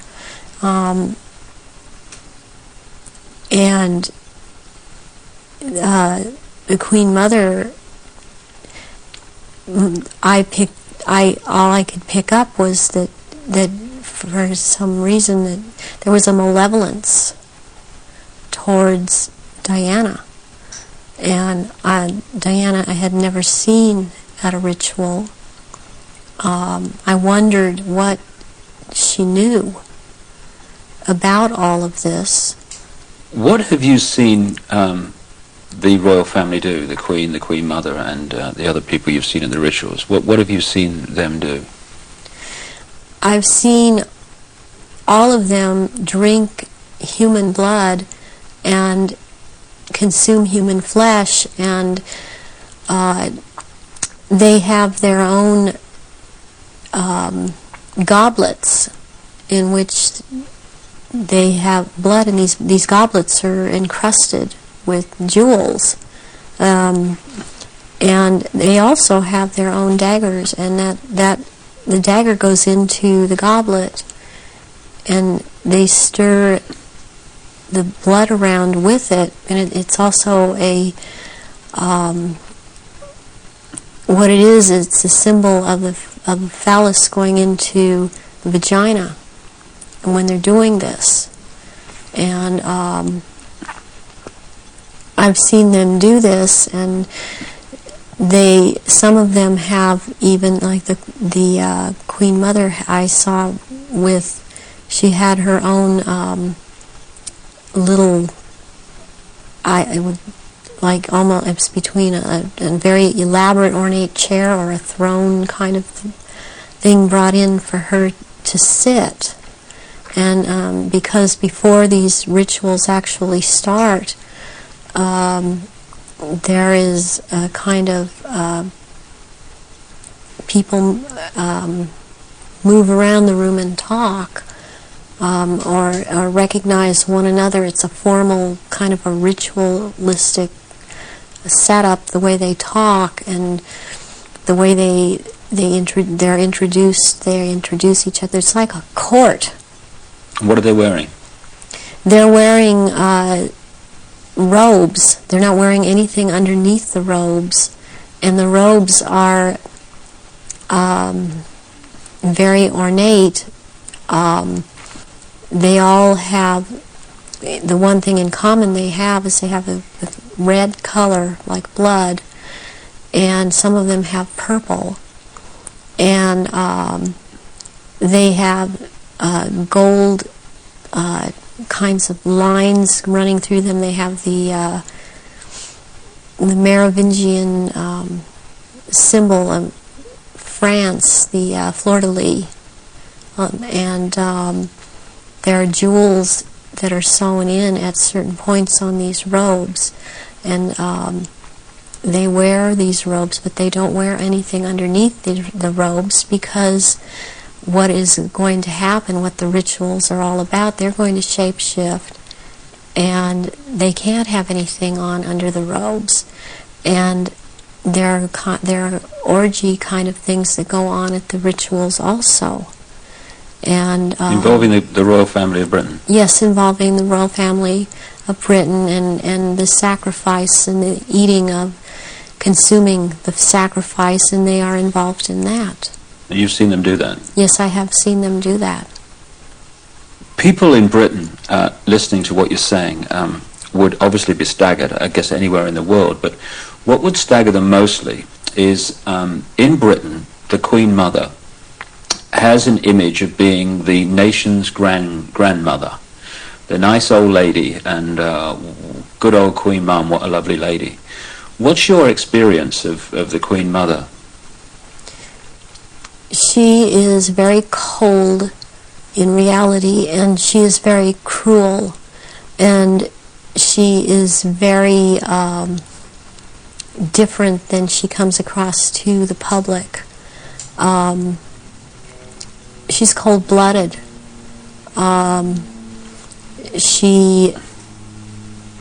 If she feels that you are someone beneath her, even in the Illuminati, that you're at her equal or your station is above her, she will not speak to you, she will not recognize you. She obviously, from what I see, enjoys consuming human flesh. It's sickening. The one person that she seems to be afraid of is Pindar. People would also look at the Queen Mother's elderly, frail stature and find it very difficult to see her taking part in rituals and doing anything, if you like, active. Do they go into a different state in terms of age and strength and all these other attributes when they actually shapeshift? Yes, the human body that they choose to occupy or take when it was young, it ages, but when they take the reptilian form, these reptilians live hundreds of years, and so they have to have taken more than one human body to live in. A lot of them are much, much older, and I'm including the Queen Mother in this, older than people think that she is. She's been in more than one body, human form. And when the time comes, if it is time for her to go on, and it has been chosen that she still has, it's known that she still has life or years to go, again, she will be put into the body, the essence of her, and the reptilian form will go, or the essence of her will go into another body that is also has the ability to shapeshift into reptilian form. One of the pure reptilian human bloodlines. Yes. What happens when, take the Queen Mother as an example, what happens when they shapeshift? I mean, what do you see? You start to see changes happen, and they're happening so fast that it's almost it's the closest thing that I've seen to it is what they're now doing with computer technology. It's just a literal transformation that happens very quickly, and they get taller and they get bigger, and they don't look at all as reptilians like they do as humans, and thus the wearing of the robes, because if they were in clothes, the clothes would be torn apart. So let's take the Queen Mother on this subject as an example. We recognize her as a frail old lady. What does she look like when she shapeshifts at these rituals? She looks like the nose portion gets very much longer, and it grows into kind of a snout kind of thing. She has little fangs and incisors as teeth, and there's a tongue. They all seem to have this kind of tongue when they're at this level. The tongue has a lot of long, hairy or pointed projections coming out of it. It's very long, and they have these. They don't have hands or feet. They have these claws, and they have scales, and also scales that seem to kind of disappear into one another. But it's more pronounced on the back. There seem to be lumps or protrusions coming from the head. There seem to be some kind of growth appendages at where, on the back, and they seem folded, and not all of them have that. And there is a tail, and they a lot of times will keep the tail curled, and and I've seen her when she's very displeased with something, as I've seen other members like this. This tail is whipped around, very agitated, and they do, and she hisses. What color are they? Which one in particular? Take the Queen Mother as an example.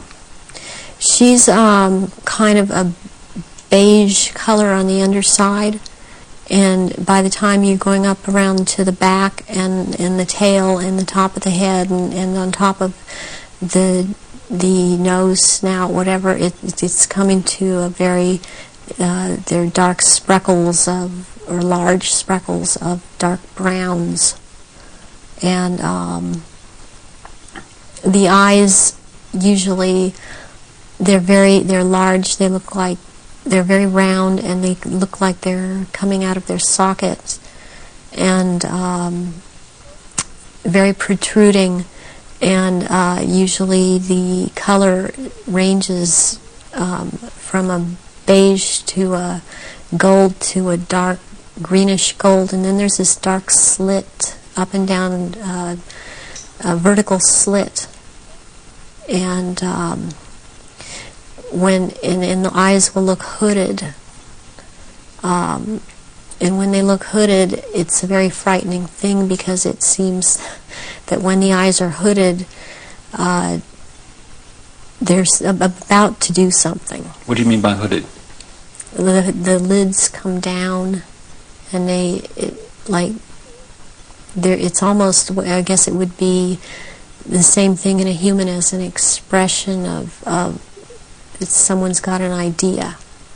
And how tall are they when they shapeshift? They're just about 7 feet tall. Some are a little shorter, or to a foot shorter. Some are a little bit taller than 7 feet. So what would the Queen and Prince Charles look like in their reptilian form? As to height? As to general appearance?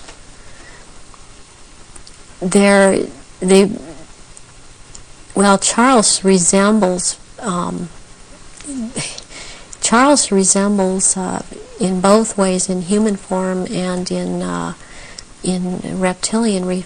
He resembles Pindar. He's shorter, though, in reptilian form than Pindar, but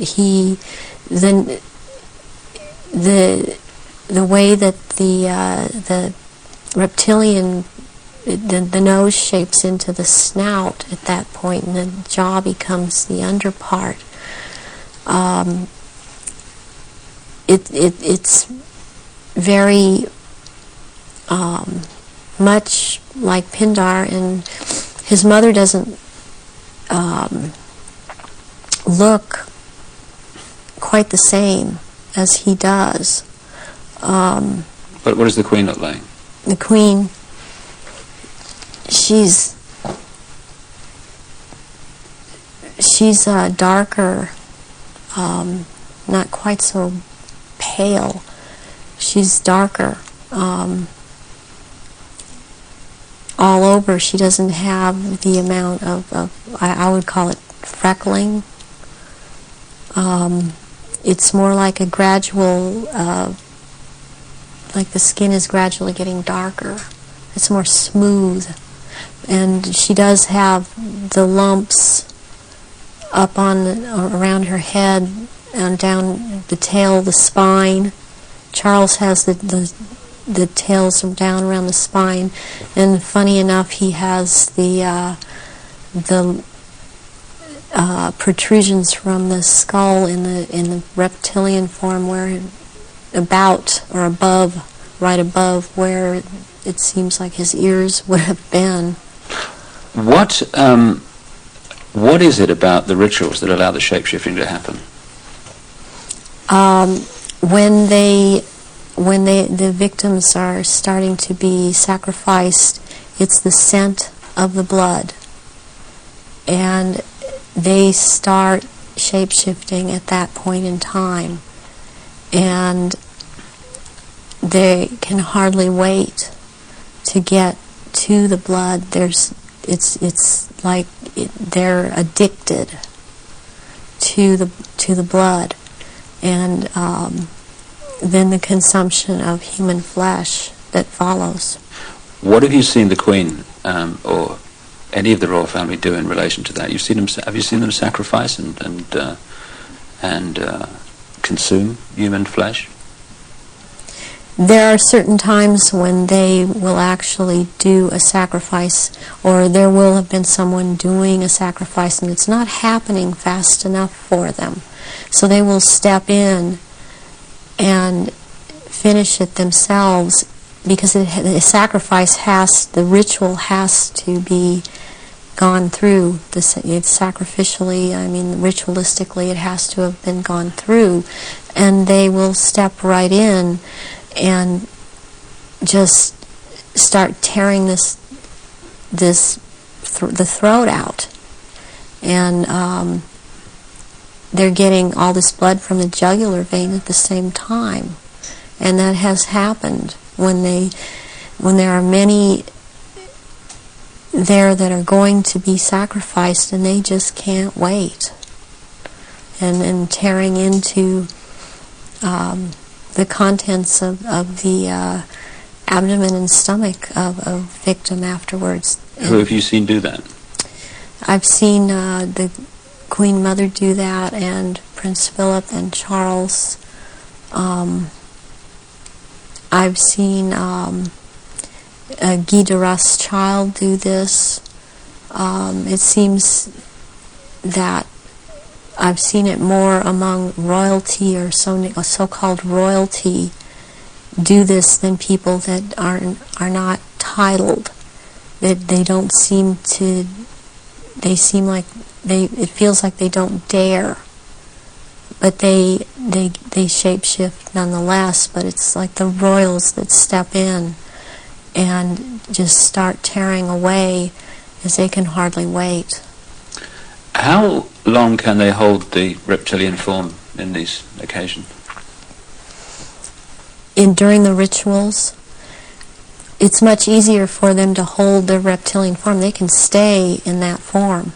What it is that they have a hard time holding their human form. And as long as they're around blood and the scent of blood, they can't hold human form. Right. Where do you think the story of Diana fits into all this, in terms of the ritual that you know about and the royal family background that you know about? What was all that about? What happened in Paris? Diana was a ritual sacrifice because she's named after goddess Diana. She was chosen from before birth for the purpose of which she served. I understand and very well, and am very empathetic towards Diana, because in a way it parallels what happened to me, to have served your purpose, had 2 children, and then be tossed aside. And to her horror, though, she obviously never attending a ritual, she knew something was happening, and she knew what was going on, and could not be trusted to be at a ritual anyways. I don't think that Diana would have attended a ritual. I don't think that they could get her to cooperate in this because she actually saw for herself that this was going on after she married Charles. Was there any way, when Diana was married to Charles, without attending a blood ritual, that she could have seen him or one of the others become a reptile? They have a tendency when they're asleep to shapeshift, and they have to consciously hold their form, and when they're asleep they have a tendency to not hold human form and to shapeshift into reptilians, and there could be other things that happen. I'm thinking about the times that Diana would have gone through a menstrual period. Well, that would have also really triggered some of these people in the royal family that are reptilian around her to want to shapeshift, or any woman, any human woman in that household that would be having a period, that scent of blood would tend to cause a momentary shapeshift. What was the whole, what appears to be a ceremony surrounding her assassination? What was that about? The rumours that she was pregnant, the Egyptian Dodi Fayed, and the place where it all happened, which is an ancient sacrificial site to the goddess Diana. How does all that fit together in the rituals that you know about? Okay, the crown aspect of the goddess is Hecate, and the day of Hecate is on August 13th. And what is very prevalent in this with the Illuminati and what they've done with the Druidism and other and Egypt, the Egyptian religions, is they like to mirror the numbers. And so as like, for example, with the goddess Isis, her number is 18. When you mirror it, it's 81, and that is the number of the sister of Isis, Nephthys. And Nephthys was considered the evil sister to Isis. With Hecate, what I think happened here is that she was sacrificed, and it was a very important sacrifice because 3 people died, and it was a picture of the triad of Isis, Osiris, and Horus to them. Horus being the unborn child of Dodi Fayed that Diana carried and was 3 months old, which is another very important fact, a number that's important to them, to be 3 months old. Sacrificial babies are taken in utero at 3, 5, and 7 months. And when I heard about this was a deal that I understood now had gone down, and she had to die in that tunnel because that tunnel's the passageway for Diana, the goddess. And she died at the 13th pillar again because of Hecate. And she died on the 31st because it's the mirror image of 13. And my understanding of what I get inside of me, and because I was told by Baron Guy de Rothschild last beginning of February, when he was in this country and he was there to try and reprogram me again and impregnate me, was that he was in the tunnel that night. He had to be there, because not only was it a ritual death of Diana, this was also about taking her soul. And he was taking the soul of Diana, which no one else there could do. Whoever was present there could not do it. He could do it. And he was in France. This is the hypnotic stare you talk about. Yes. And drawing in the breath. And he had to be there to do this ritual killing, this ritual murder. This would mean that the ambulance team and a doctor that arrived within a minute of the crash coming the other way must have been in on this whole deal, or at least the people in charge of the ambulance team. From your experience of the kind of people involved in this Illuminati satanic network, do you think that's possible, that they could set that up? Yes, I do.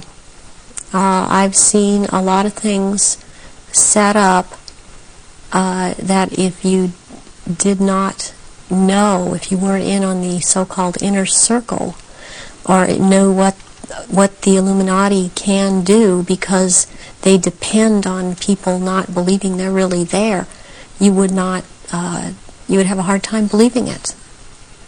That this has been such a secretive group and worked in such insidious ways to infiltrate and control. And there are so many unanswered questions they don't seem to be able to answer about Diana that keep coming up in spite of all the reports that come out, because there are people that don't believe what they're hearing. What would have been the purpose of creating such a clear and definite ritual in the assassination of Diana? What would be the purpose of that when they could have killed her in another way? Because it had to be done as a ritual, because they were going to take her soul. And it had to happen in the tunnel. It had to happen that way. It had to happen in that year. And this is all, there's all a timeline to all of this. There's been many rumors that she was pregnant, but as I understand it, one of her friends says that that was not possible, because she knew that very shortly before she'd had a menstrual period. Is it possible to be pregnant and for that to still happen? Yes, it is. This happened to me. I was impregnated with one of my own fertilized egg that was fertilized by the sperm of Pindar, and he sent Guy de Rothschild to impregnate me in this manner, and I was impregnated in October of '94.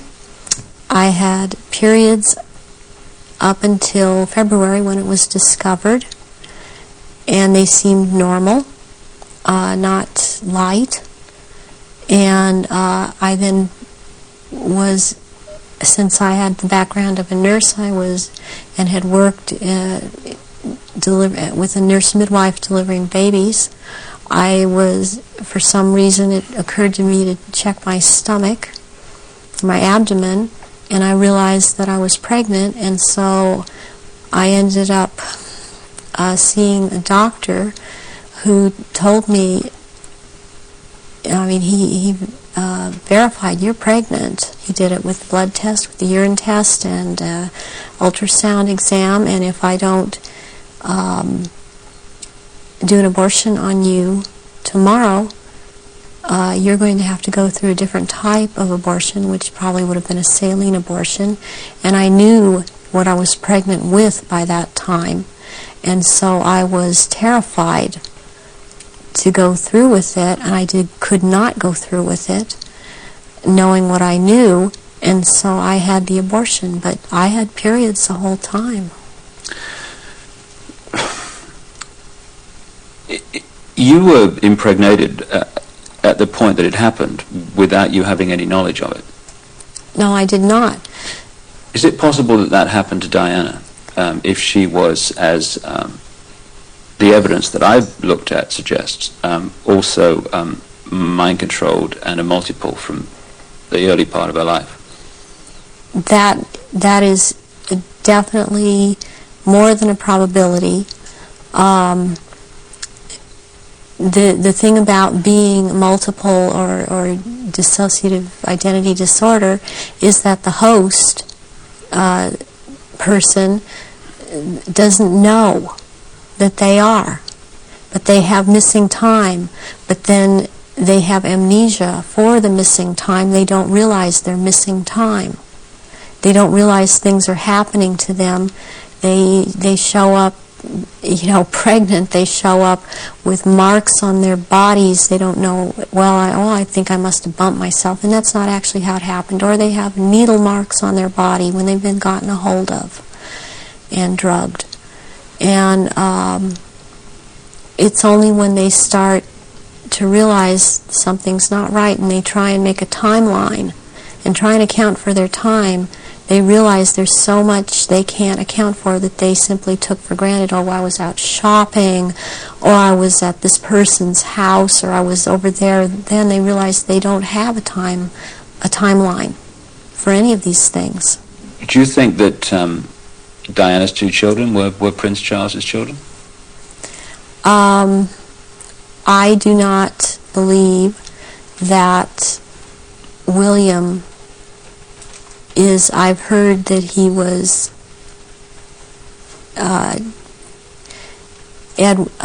Charles's son. I've heard about someone else, and I believe that it was neither.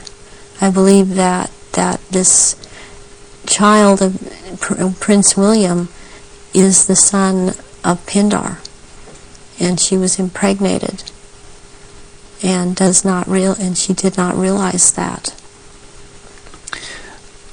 When you look at the ritual nature of all that, you've got Osiris, it would seem, symbolized by dirty fire. You've got Isis, symbolized by Diana. Presumably the baby, quite obviously, symbolizes Horus in Egyptian legend and ritual. Why create that in a tunnel in Paris at that time? What was it designed to do, to symbolize or whatever? It's to symbolize, it's part of symbolizing getting the world ready to recognize the Horus that is about to come upon us in the year 2000, as the year 2000 is the age of Horus and Osiris reborn. And there's a sacrifice involved. And the sacrifice is the mother, and the sacrifice is this child. And yet it involves another child who yet lives by the same mother. And you're talking about William? Yes, I am talking about William. What would have happened to Diana in your experience of the ritual, and what would have happened to the unborn child after the events in the tunnel in Paris? That Diana left the tunnel dead. She didn't leave that tunnel alive.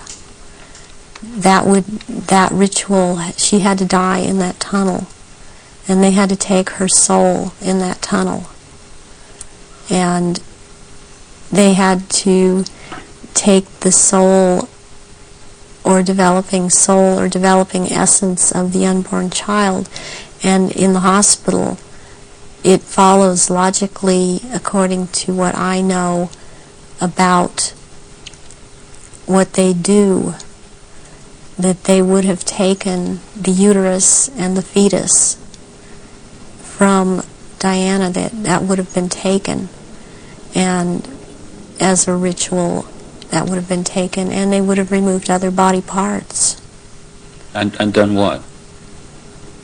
Distributed them for high Illuminati members to consume, because this is a ritual sacrifice. Some strange things happened after that. Strange things happened all the way through it. But suddenly the decision was made that she would not be buried in the local church where she wanted to be buried, but on an island among the trees in a lake at Althorpe Park. And Earl Spencer, her brother, claims through a dream he was inspired to put 4 black swans on the lake. Therefore, from your, again, knowledge of the ritual, what does all that mean? Why do that? Because 4 black swans have to do with 4 directions, 4 seasons. They have to do with sealing something for all eternity. To have 4 of something black, like that swan's figure in Celtic mythology, quite a bit in the Druid mythology. And black is the color of Hecate, and one of the goddess aspects, the 3 goddess aspects that they have, the name is Black Flame or Black Star. And Black Flame means unto death. And so therefore the color black. And somewhere in there would be a flame. The decisions after her death to put her on an island among the trees in a lake and the 4 black swans were all, at least on the surface, taken by her brother Earl Spencer. Have you any experience of him? Earl Spencer I have seen at rituals. He's definitely tied into it. Her family has been part of this. She has this bloodline. I have not seen him shapeshift, but he's tied into it. You've seen him at rituals in Yes, which I have. sacrifices took place? Yes, I have. What about her father? Any knowledge of him? Her father was present at rituals. Her father would have been involved way before Diana was born. For her to have been involved and watch her actions after she was married, cutting herself, being anorexic, being bulimic, these are so indicative of someone who has been involved in mind control, has been hurt, and has been forced to follow mind programming. That this would have started when she was a little child, and her father would have been involved. So if they got her into this mind control stream from birth, presumably they would have been able to shape events right from that point to the 13th pillar. Yes. Yeah, they would have. When somebody becomes what we call multiple personality disorder or dissociative identity disorder, there are many programs that are induced, that can be induced at any point. I mean, you've got the machinery in place when they're a very small child, and as they're grown, they can install programs at any point and have different parts hold these programs, and they can be made to do just about anything. They're taught things such as red light is a green light, go through the light. They drive faster than they realize they're driving. They are able to memorize or see, just glance at something and right away just pick what the point is that they're going after for some reason, or they can memorize phone numbers in just a glance. The car hit the 13th pillar, driven by Henri Paul, who was missing for 3 hours that night, a man who's been connected to both British and French intelligence. Given the obsession with the number 13, it seems beyond coincidence that with all those pillars in the tunnel, it hit the 13th. Is it possible to mind control someone like Henri Paul so that at speed they could pick out the 13th tunnel, the 13th pillar? Yes, it is. He also, it's very, very possible that he was drugged and programmed in the time he was missing. It's possible for him to have taken medication but not have it affect him at all. Does that include alcohol? Alcohol also, yeah. And then maybe later or not, it would affect him, depending on if that's what the program was, for it to affect him. But it might not affect someone at all. I've been through this myself, so I know this to be true. And what happened to you in this instance? It was a very bad time in my life. The one time in particular I'm speaking of, where my then husband told me that he wanted a divorce, and I took approximately 8.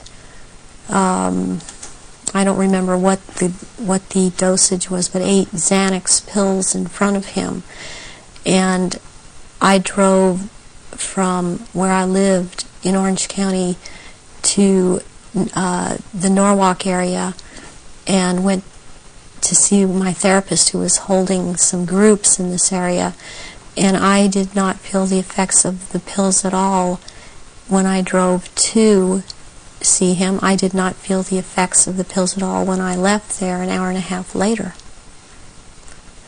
And I had no car accidents. I was not stopped.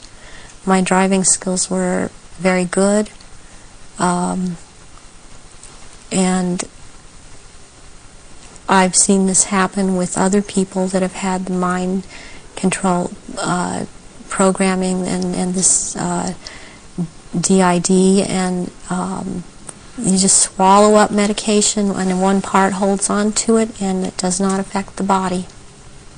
So if you're in a compartment that is not connected to taking the pills, you're not affected by it. But if you were put into that compartment that took the pills, if you like, you would be affected by them. Yes, and you can also have, what they can do with you is have a whole bunch of altars or parts lined up that, okay, you will be out from this point to this point, and then this next part, will be out at from this point to this point. They can keep going like that. It can be a very complicated, long thing, but they can line them up that way. That's the way the programming goes. Do you think this could explain the apparent mystery of a alcohol reading of Henri Paul that was equivalent to 8 Scottish on an empty stomach, while the video evidence of the Ritz Hotel security cameras is that this was not a man in the minutes before he drove Diana into the tunnel that was in any way at that level of drunkenness? Yes, that can very well explain it. With this kind of mind control programming that they do, once you go into that mode that they want you in, you can be hurt and in a lot of pain, or you can be drugged to the gills, or have drunk too much, and you appear to be in no pain at all, appear to be perfectly with it. and you don't feel it. You feel all right. People would find it difficult, just coming from their own experience and observation, that someone could drive a car into a tunnel at considerable speed and pick out among 30 odd the 13th pillar. How is that possible to program someone to do that? Because that someone has been taught and programmed and taught and programmed and taught for quite a while how to do this at a very fast speed. The mind works very fast, and if they have the mind and body connected the right way, they can drive. This person would have been able to drive into the 13th pillar at a fast speed. Would that have been happening on a conscious level, or would the subconscious have been pulling the strings? This would be on a subconscious level, and the person would not be aware themselves of what they were doing. In those crucial minutes before Henri Paul got in the car and drove away, would someone have had to have given him the trigger to access and activate the programming then?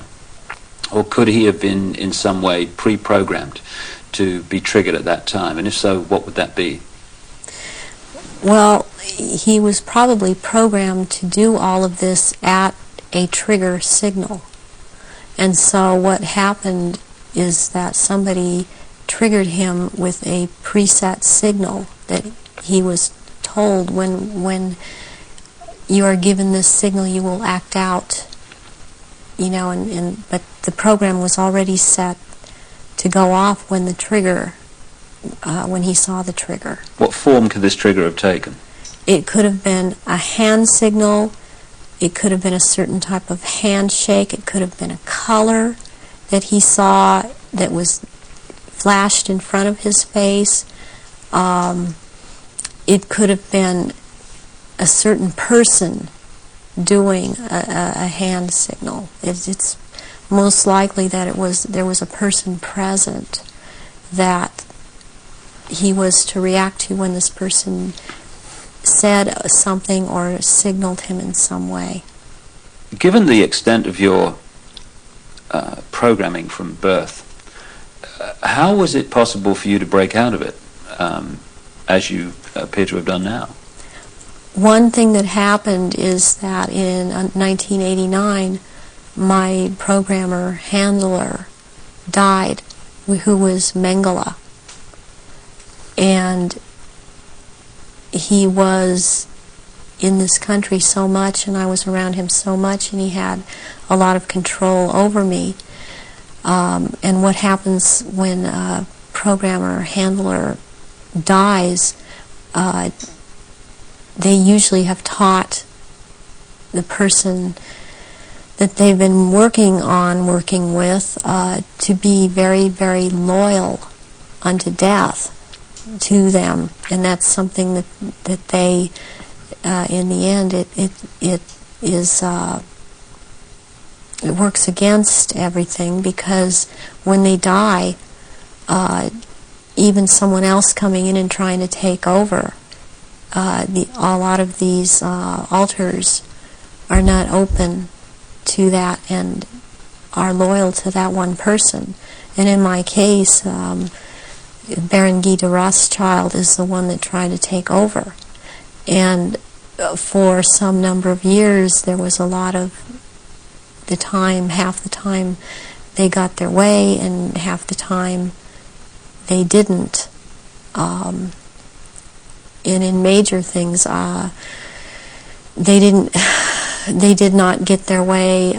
One of the things that I went out and did in 1993 was I cut my hair off, and because I was publicly seen and known to have very, very long hair, I could no longer be seen. I could not be seen with my hair cut off short.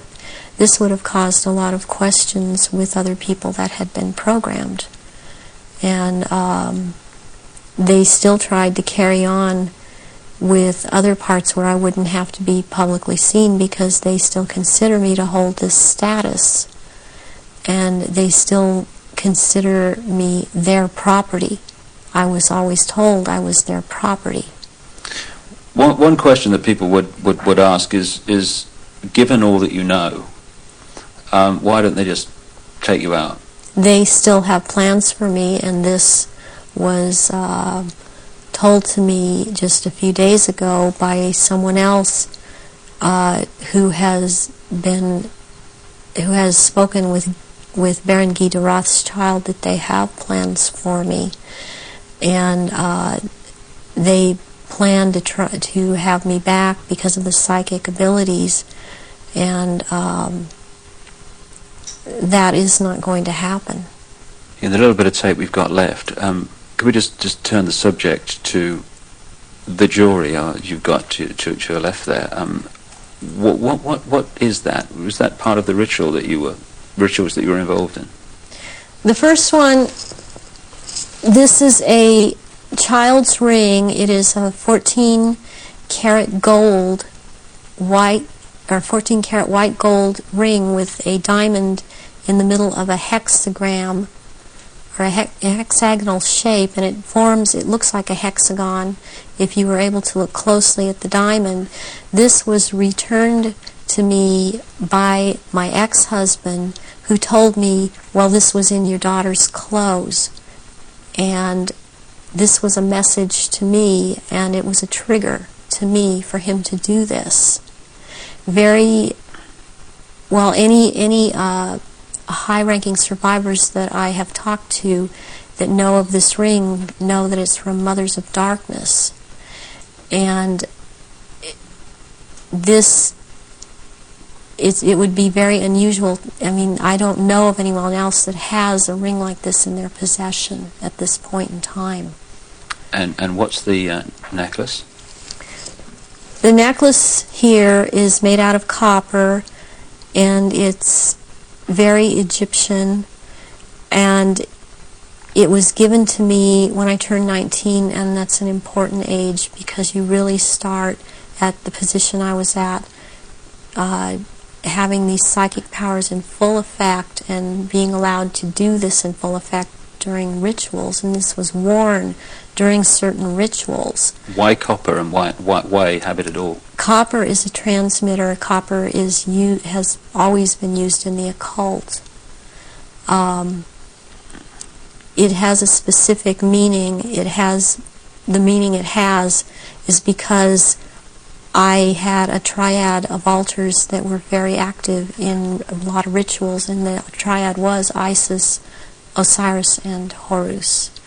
And Isis was the part that drew down the moon, and Osiris performed the rituals, and Horus was what was born of performing those rituals. Just in the literally 3 minutes we got left, for 3 or 4 minutes, I know it's difficult, but I want people to understand the nature of what's going on to so many people today. What sort of things were done to you as part of your traumatization as a child and later? I was electroshocked to the extent that my parents were told when I was in first grade that my IQ was 70 and that I was retarded, and they said I would be retarded. I always had trouble in school because I missed so much school. My school records are missing. They've just disappeared. I have medical records that are missing. My birth certificate appears to have been tampered with. I have had my eyelids taped open, and so I couldn't shut my eyes. I have been electroshocked. I've been put into a narcoleptic sleep and had earphones placed over my ears and had messages repeated and repeated for days. I've had drugs injected into my body so that my nerves were just like on fire, and then they would just touch me. Since I wasn't allowed to have marks on my body, they couldn't use a cattle prod on me, but they do use cattle prods on people in torturing them, and they do use electrical stimulation to the genitals and also on the teeth. and they like to inject between the toes and under the fingernails and up in the gums. I've also had some kind of scarring done up through the roof of my mouth all the way up to the brain stem back here that gives me a photographic memory. And I have calcium blocks around the pineal gland that seem to be perfectly spaced and even, and it's very, very curious. The doctors can't seem to come up with a reason for that. I have been programmed to be anorexic, to be bulimic. For the government programming, since I was also used by the government in this country, I was programmed to cut my arms if I started to remember, which I was punished for by the Illuminati, as I was not to have these marks upon myself. I was made to eat my own feces as a little child. I was made to drink my own urine. I was not allowed to go to the bathroom. I was placed in a sensory deprivation tank. I had my shoulders, my knees, my toes, and my fingers, my elbows dislocated and then put back into place when they wanted me to be traumatized. I've repeatedly had phone calls of tones coming over my phone, and tones that you can't make by pressing telephone buttons, tones that sound like sonar sounds from a submarine, tones that sound like they were made by some type of instrument. And I have had directed energy used on me, ELF, low-frequency electric waves used on me, microwave energy, and this in turn has created two different. I would hear one tone in one ear, one tone in different tone in the other ear. It creates a third tone. They're called tritones. They change the electrical activity of your brain waves, and to put you in the state they want you in. I have been programmed to run through red light, thinking it's green. There's been a lot of programming done around my children. They've used my children against me, and it's a very painful subject with me to know that this is happening to my children. The same thing that's happened to me. It's hard. It's easier. I don't know if I can make people understand this. It's easier for me to have. Okay, I can handle that. I went through this. And what I want most is to expose these people because of what they're doing to children all over. But they're doing it to my children too. And my daughter believes I've abandoned her. My son believes I abandoned him. And they don't have hope when they're children. They don't have hope when their mother's taken away from them and they're told that their mother just left them. So this is a cycle that goes on with thousands and thousands of survivors, not just myself. And this is how they perpetuate it if there is a parent that's protective that believes and has found out this is happening.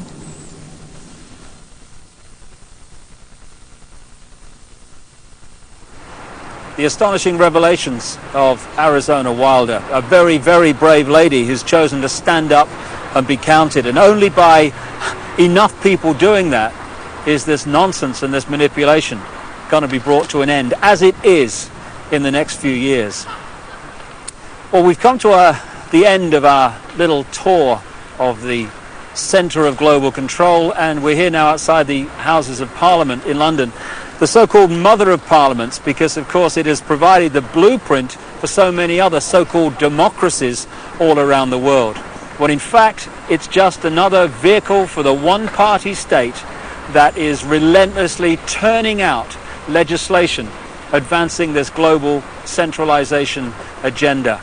Not a place of democracy at all, a place for legislating the agenda into reality.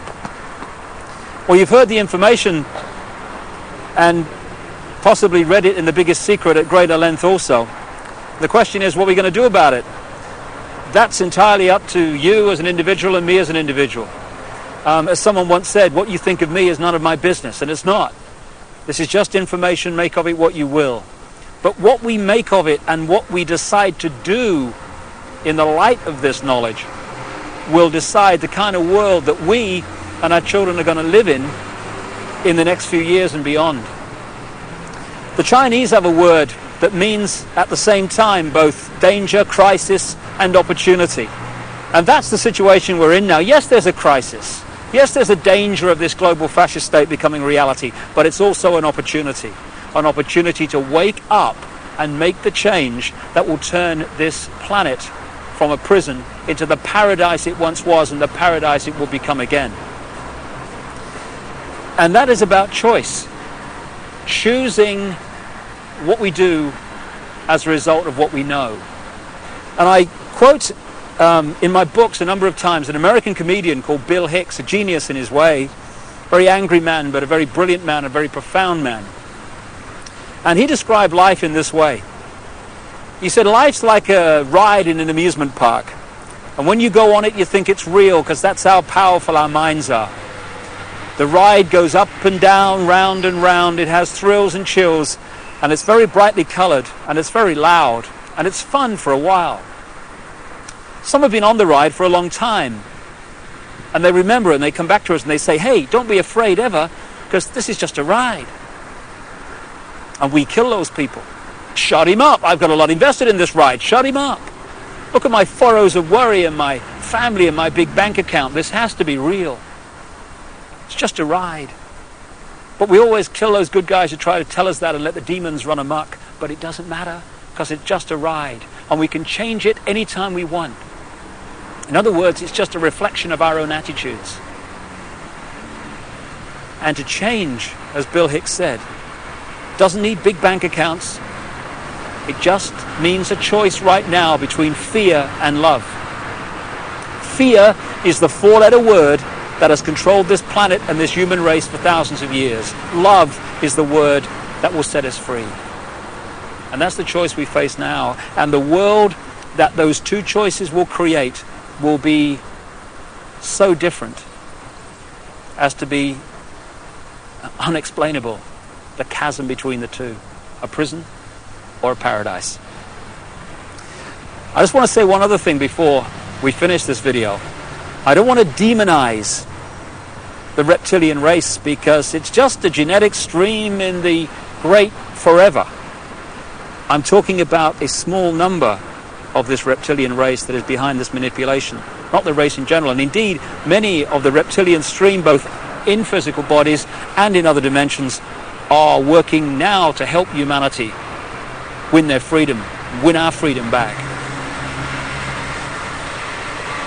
And I'd like to thank once again also Arizona Wilder for having the guts to stand up and speak her truth. And if enough people do that, then this house of cards, because that's all it is in the end, is going to fall. And I'd like to thank also my friend Brian Desborough for helping Arizona and for his own commitment to truth. We're now at the crossroads of the evolution of the human race, or a crossroads anyway. And the good news is this: there is a global awakening going on. I've spoken in something like 20 countries in the last 18 months. People are waking up. They're asking questions. They're seeing themselves and the world in a different light. And this is going to gather pace and is gathering pace all the time. And it's this transformation of human thought and perception that is going to bring the change that we've dreamed about for so long. Dreams are merely imagination, which can be made reality if we're prepared to do what is necessary to achieve that. That's the challenge we face now. It's a wonderful, wonderful time to be alive, and we're all privileged to be here to play a part in setting this world free for the first time in known human history. From the epicenter of global control, but not for very much longer. Thanks for listening. Goodbye.